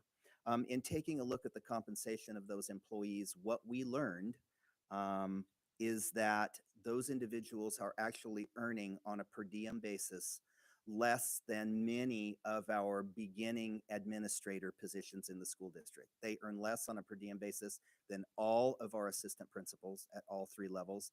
They earn less than program supervisors in special education, despite the fact that they provide support and leadership through the district level to school sites, much as a special education program supervisor does. So what we are recommending is the creation of a new range on the salary schedule, which is range E5. It will essentially make the coordinator position lateral with the special education program supervisor, which is on E4, but E4 is a 208-day work year. This would be augmented or extended to reflect a 225-day school year. We believe that'll improve salary comparability, and we believe that it will assist us in the retention of those employees in those positions who we know have responsibility to provide support and leadership for transformational change in our educational program throughout the district. We're also recommending, third item, that that the board consider and approve the revised position description for the executive assistant to the superintendent. That position has not been, that job description has not been revised for a number of years. Yet I can tell you that in the 7 years that I've worked here, that job has changed substantially. So we actually took a look at that job description. We made changes to reflect the current responsibilities and kind of scope of work that is upon the incumbent in that position. And we are also recommending, because there are supervision and evaluation responsibilities that will now be associated with that position because we have added a staff member, the administrative support specialist, to that position. We're recommending that that actually be moved off of the classified confidential salary schedule at range 8 and moving it to the tier 4 salary schedule at range G. Effective date again would be July 1 of 2022. And then finally, we are recommending the approval and staffing of one additional full-time coordinator in the Educational Services Department for next year. This position will be specifically devoted to providing leadership and support for system-wide professional development, for general curriculum development, and preparing student readiness for college. It's important to point out, and the board report does not indicate it, that this position would also be placed on new range E, but this position is going to be paid for exclusively out of external grant dollars. So there will be no general impact as a result of adding this particular position to the district's management service. So those are the 4 recommendations, and we are asking the board to take action to approve those items this evening. Thank you. Thank you. Board members, any questions or comments? With that last position that's funded through grant money, is there a long-term plan for that? Is that essentially one-time funding, or is that like a 5-year grant? What's the? So I'm going to look across to Ms. Wahardo and Mr. Hillman and see if they can't maybe fill in some of those gaps. So the question, yeah, essentially, is there a long-term position or a long-term plan for the new coordinator position? And if we're funding it out of grant dollars, is there some kind of perhaps plan or thought about maybe sustainability for that position? Yes, for right now, we're looking at 2 grant funding sources or possibly 3, and they range in their span by which they run. So for right now, we're just taking it 1 year at a time for this position, depending upon what that funding source can change to each year. So right now, we have a couple different sources that we're going to try and incorporate different pieces of different aspects of those. But right now, it's just going to be a year-to-year kind of position that we're going to see if the grants can continue to fund for that one coordinator position. Any other questions, comments? Can I have a motion on this, which is approval of a new position description, a revised position description, increased staffing and staff range, salary range, placement changes for specific management and confidential positions? So moved. The motion was made by Board Member Bratt and seconded by Board Member Hurd. We'll call vote Student Board Member Batra, Aye. Board Member Ordway, Aye. Board Member Clark, Aye. Board Member Bratt, Aye. Board Member Hurd, Aye. Board Member Mintz. Aye. The motion passes 5-0. Thank you. Item 10.7 is consideration of approval for additional assistant principal staffing at the middle school level for the 2022-2023 school year. Mr. Aginski, it's Thank still you. you. Thank you. At the last meeting, the board approved the staffing and creation of a number of assistant principalships at the elementary school level. And I know that that was explained and approved by the board at the last meeting. Since that time, we have given further consideration to administrative staffing needs for assistant principals at the middle school level for next year. And what we have landed on is that there is need to add 1 additional FTE that would be split half-time between Iron Horse Middle School and Pine Valley Middle School. At this point, there are no other changes. The board, I'm sure, recalls all too well that there have been a number of reductions to assistant principals at the middle school level over the past several years. And I think as we've kind of assessed needs, we've gotten to the point where we've realized that perhaps in some places we went a little bit beyond what we should have. So we are asking for the restoration of that position. Any questions, comments? Lots of questions tonight. So with the middle school assistant principals, could you just kind of go over what the staffing is at each middle school for assistant principals? Do you know? I know that's maybe a big question. So Christine's got I it. do know it. Thanks, Christine. I do know it. Yes. So currently, right now, if I took it school by school, if you don't mind, I'd Yeah, rather do it that way. Charlotte Wood has a 1.0 VP. Diablo Vista has a 1.0. Gale Ranch has a 1.5. Iron Horse 1.0. Los Cerros a 0.5. Pine Valley a 1.0. Stone Valley a 0.5. And Winter Ranch a 1.5. Adding this position and splitting it between those 2 middle schools would up all of our schools that are roughly over 900 to a 1.5 AP. Thank you. Any other questions? Can I have a motion to approve the additional assistant principal staffing at the middle school levels? for 22-23 school year. So moved. Second. The motion was made by Board Member Clark and seconded by Board Member Ordway. Roll call vote, Student Board Member Batra, Aye. Board Member Ordway, Aye. Board Member Clark, Aye. Board Member Bratt, Aye. Board Member Hurd, Aye. Board Member Mintz. Aye. The motion passes 5-0.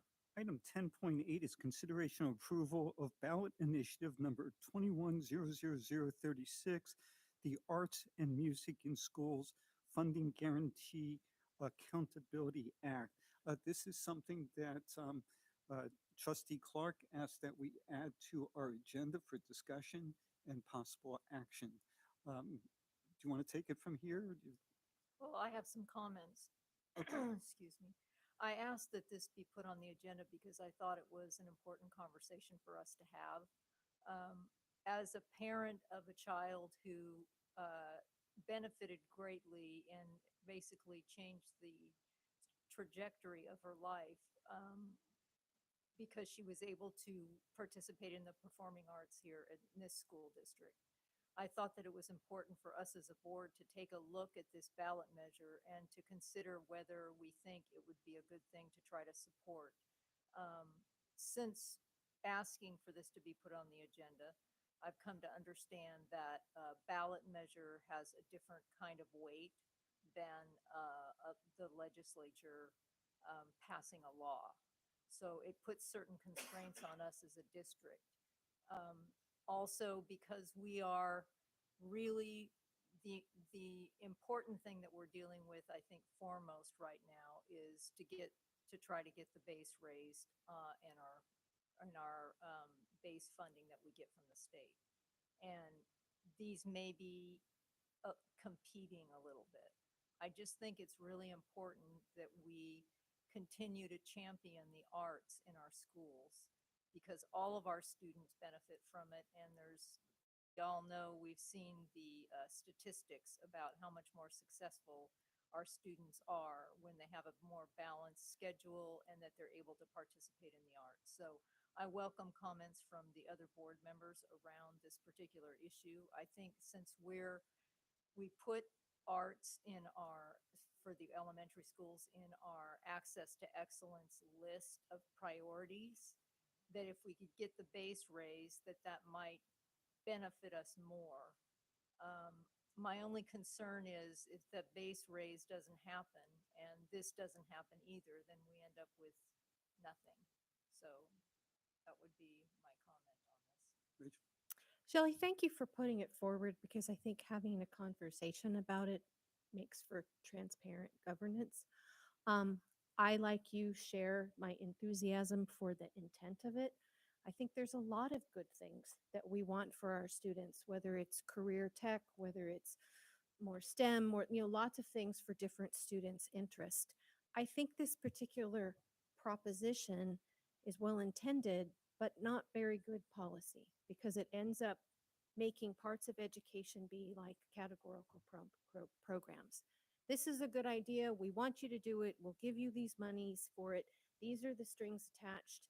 And I think in our community, we value the arts, and the efforts of Access to Excellence show that we want to actually put money towards really doing that, not just relying on fundraising to supplement it.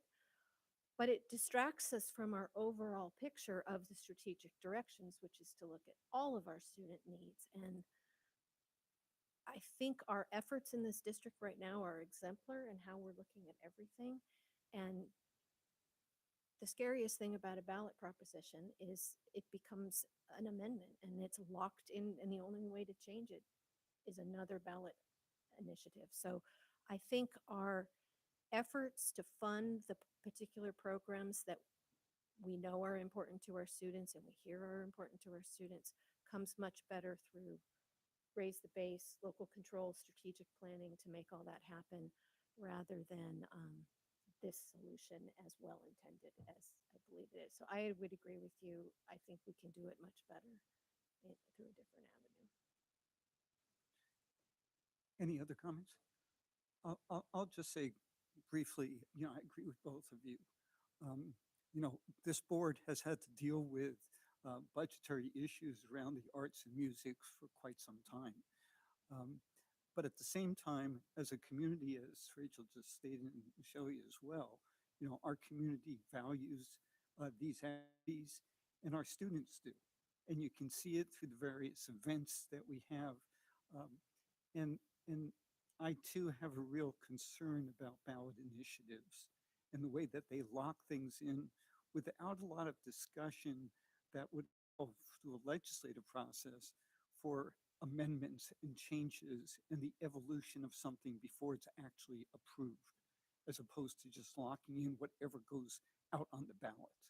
And particularly something that deals with an issue of local control and how we manage our budget.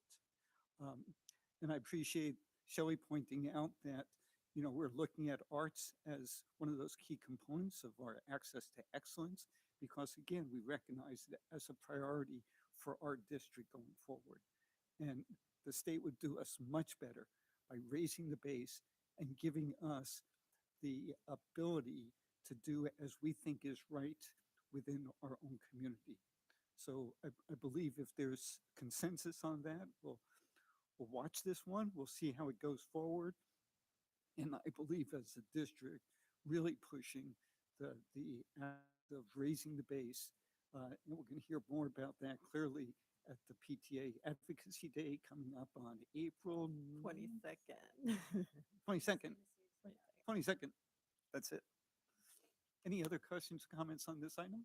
Yeah, just real quick. I mean, please. you don't have to sell me on the arts. I used to be an art teacher or an art instructor.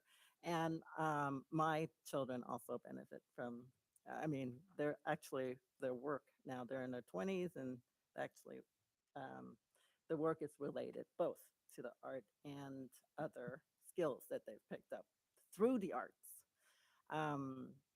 But yeah, no, I think that raise the base is the right way to go, especially for equity and just, yeah, not only, as what you all said already, not only one program, but for whatever the students need. Okay. Any other comments on this one? Okay. At this point, we would normally be moving to administrative reports. However, we are now going to recess our meeting of the Board of Education and convene a meeting of the San Ramon Valley School District Joint Powers Financing Authority. With that, our agenda approval, and we have to approve a consent calendar. Can we have maybe just a quick definition of what this is for folks who may not know, and folks on the board who are new at this as well? Danny, it looks like Yes. you're going to do that. I think I'm going to do this. So bear with me. The San Ramon Valley Unified School District Joint Powers Financing Authority was created by a different version of this board, specifically to facilitate the financing for the major solar projects in the district. And so as you can see from item 14.1, when we get there, on page 99, all of the same individuals as board members have a different role in the Joint Powers Authority in the JPA. And the sole function of this JPA is simply to facilitate the financing, which this particular financing vehicle was from the federal government through some, they're called Q-SCIBs. They were, I just blanked on what the acronym stands for, but it's from, I believe, over a decade ago. And so this is basically the financial audit that goes with this. We'll talk about that in a second as a separate item, but this is really the only business of the JPA is this item. And so periodically the Board of Education is asked to hold the JPA meeting so that you can review the financial documents that the auditor reviewed and provided their report. Thank you. So we have 2 items on consent. Is there any request to pull an item from consent? Seeing none, can I get a motion to approve the consent agenda? So moved. Second. The motion was made by Board Member Bratt and seconded by Board Member Clark. Roll call vote, Student Board Member Batcha. Aye. Board Member Ordway. Aye. Board Member Clark, Aye. Board Member Bratt, Aye. Board Member Hurd, Aye. Board Member Mintz. Aye. Motion passes 5-0. At this point, we will adjourn the meeting of the Seminole Valley School District Joint Powers Financing Authority and reconvene our meeting of the Board of Education. Item 15.0, Administrative Matters. 15.1, Board Members' Reports. Susanna. Thanks. Yeah, just a few things. I wanted to say how much I enjoyed right before our closed session today. We were at the Classified Employees of the Year celebrated 42 of our classified employees from all over our school district, school sites. And just really thankful that, gosh, we want to recognize those staff members who really gave all their efforts to our kids in our sites. So that's what we did. And I wanted to also kind of give a shout out to, I guess, the Education Foundation, because I was able to attend the science fair. And I think several of us did different times this weekend. And I was amazed by the science fair and how many students participated. And it was great because it was kind of fifth graders, but then it had buddies, right, with the high schoolers, and their projects were great. It was talk about deep learning, right? They actually went into a lot of different things on their science projects. So also want to promote Night with the Stars, Education Foundation, April 18th. And that's the night that we actually celebrate the volunteers at each school site. And I know that a lot of, right, our community comes together to volunteer at our school sites. So we're going to celebrate them. And then talking about the arts, we also, again, some of the music festivals, right? So I got to attend the Cal High Feeder pattern, and it was really cool with all the elementary, middle school, and then of course culminating in the high school performances. They were great. We already talked about and promoting PTA Advocacy Day, April 22nd at the San Ramon Community Center. We're going to have a lot of speakers there talking about why raise the base, why AB 1614 is very important to students, educators, and even like community and parents. So, and I got to attend last night just to listen to the San Ramon Valley Diversity Coalition. They had speakers from PFLAG and Rainbow Center, I think it's called. And I learned resources for our LGBTQ plus youths.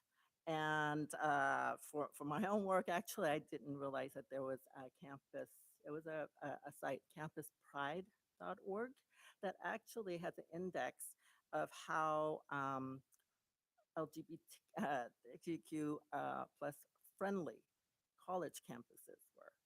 So yeah, I'm gonna kind of check that site out for my work. So that's it. Thanks. Okay, well, we had the GSA Summit right after our last meeting, and that was really an amazing event. And it was great to hear from all the students and hear about their experiences and their suggestions and what we can do to support them. I attended 2 or 3 webinars, one on mental health of our kids, one on declining enrollment and what the legislature can do about it, and also one on early education about the pre-TK that we're starting to institute. I also visited for the first time the Del Amigo campus, and I was just so impressed with the principal and the culture and what we have for our special education students at that campus. It really is a community, and it was really heartening to see how much camaraderie and how much help that and support that all the kids are getting there. I have done 2 LCFF Raise the Base presentations along with Lisa Gross of the PTA, one at Creekside Elementary PTA and one at Diablo Vista Middle School. And I can just say that the parents that were there want to help. They're very receptive. They want to get involved, and they're looking to us to tell them what they need to do in order to support raising the base. So hopefully we're going to have more of those before the end of the year. We're working on that. Also visited Windermere Ranch and said a sad goodbye to Dave Bolin. And he's such a great administrator, and he's created such a supportive and culturally responsive environment at that campus. I was really, really impressed. Also visited the science fair, and I had a really good time listening to all the kids and hearing about all their projects. Some of them were very interesting, especially the ones about video games. And I also was at the meeting last night of the San Ramon Valley Diversity Coalition. And I have an upcoming visit to Creekside, and I will have completed all the visits to all of my assigned schools, so I'm happy about that. I don't want to overlap too much, but I just wanted to mention the GSA Board Summit and say thank you to Mr. Levesque and to all of the GSA advisors and to the GSA leadership at all the school sites. It's the framework that has been set up for LGBTQ plus students is pretty impressive and amazing. And as I talk with other school board members at other school districts, I'm just reminded of how deep our support is, and I really appreciate all the work that has gone into building that framework. So I wanted to mention that. We had a traffics meeting, Rachel and I, last week, I think. Yeah, because it was changed to last Friday morning. And traffics is preparing for next year, and everything's moving along well, which is nice. And we had a community advisory committee for the SELPA meeting for the SELPA. And I just, again, wanted to remind folks about the vocational fair. It is happening on Thursday, April 14th from 4 to 7 at San Ramon Valley High School, I believe. Every student, every family member is welcome. They, at the meeting, they listed some of the sponsors that will have tables and be presenting, and it's a really broad range of options, post-secondary options for our students, whether it's work-related trades, industries, educational opportunities, just lots of great ideas there. So, and then lastly, I just wanna wish everyone a very restful and restorative spring break that's coming up next week, and I know I'm looking forward to it. And I think that that all of our students and staff are looking forward to that time of really being able to take the week and rest and get ready for the end of the school year. So enjoy. Well, the week of our last meeting, so a few days after that, it was a CSBA Ledge Week virtual meetings. And Laura and I were on the same one for Assembly Member Rebecca Bauer-Kahan, and then Shelley and I were on the same one with Senator Steve Glazer's aide. Both were productive, and it was great to be with other school board members and us all advocating on a kind of a same page. That felt really good, giving concrete examples to our representatives about why these particular issues were important. I wanted to add on to what Laura said about the special ed CAC meeting, because we also had a really great presentation from the preschool program at Live Oak, and really sharing about all the incredible support that they offer and the partnerships they build with parents right there with those little ones. And it was really nice to see some of the parent members of the CAC give really nice feedback about starting those positive IE meeting, focus on the child kind of just a vibe right off the bat with our 3 and 4 year old students. So that was really nice to hear about. We were all at the GSA board summit. That was fabulous. A couple of other things I had that were different. Like Shelley, I've done two of the presentations. My two were with the San Ramon Valley affiliates discussing finances and the need for Raise the Base. And then I did another one with Country Club Elementary School. And I would strongly agree with Shelley that these presentations are important. I think even people who've been around for a while learn stuff.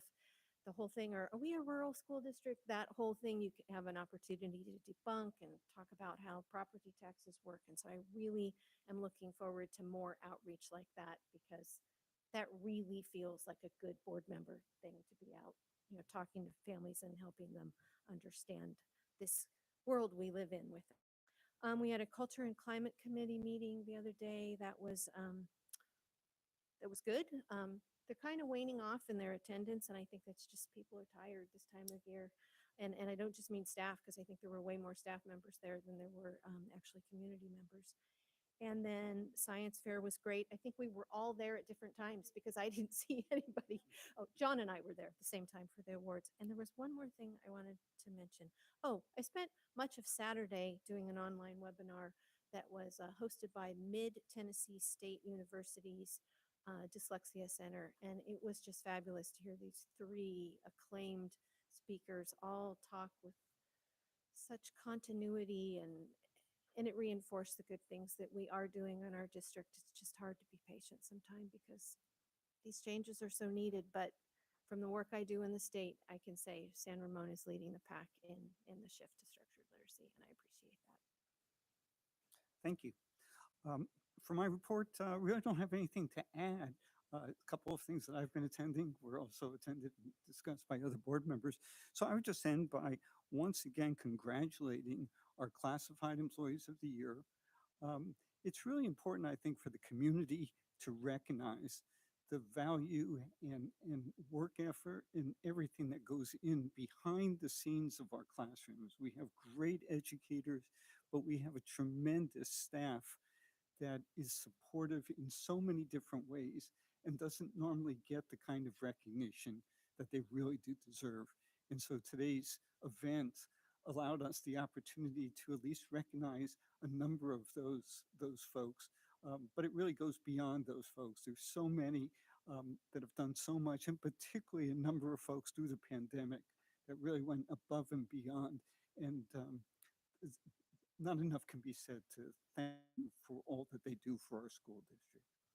So with that, we'll adjourn the meeting. Just remind board members, you have a couple of things to sign before you leave today.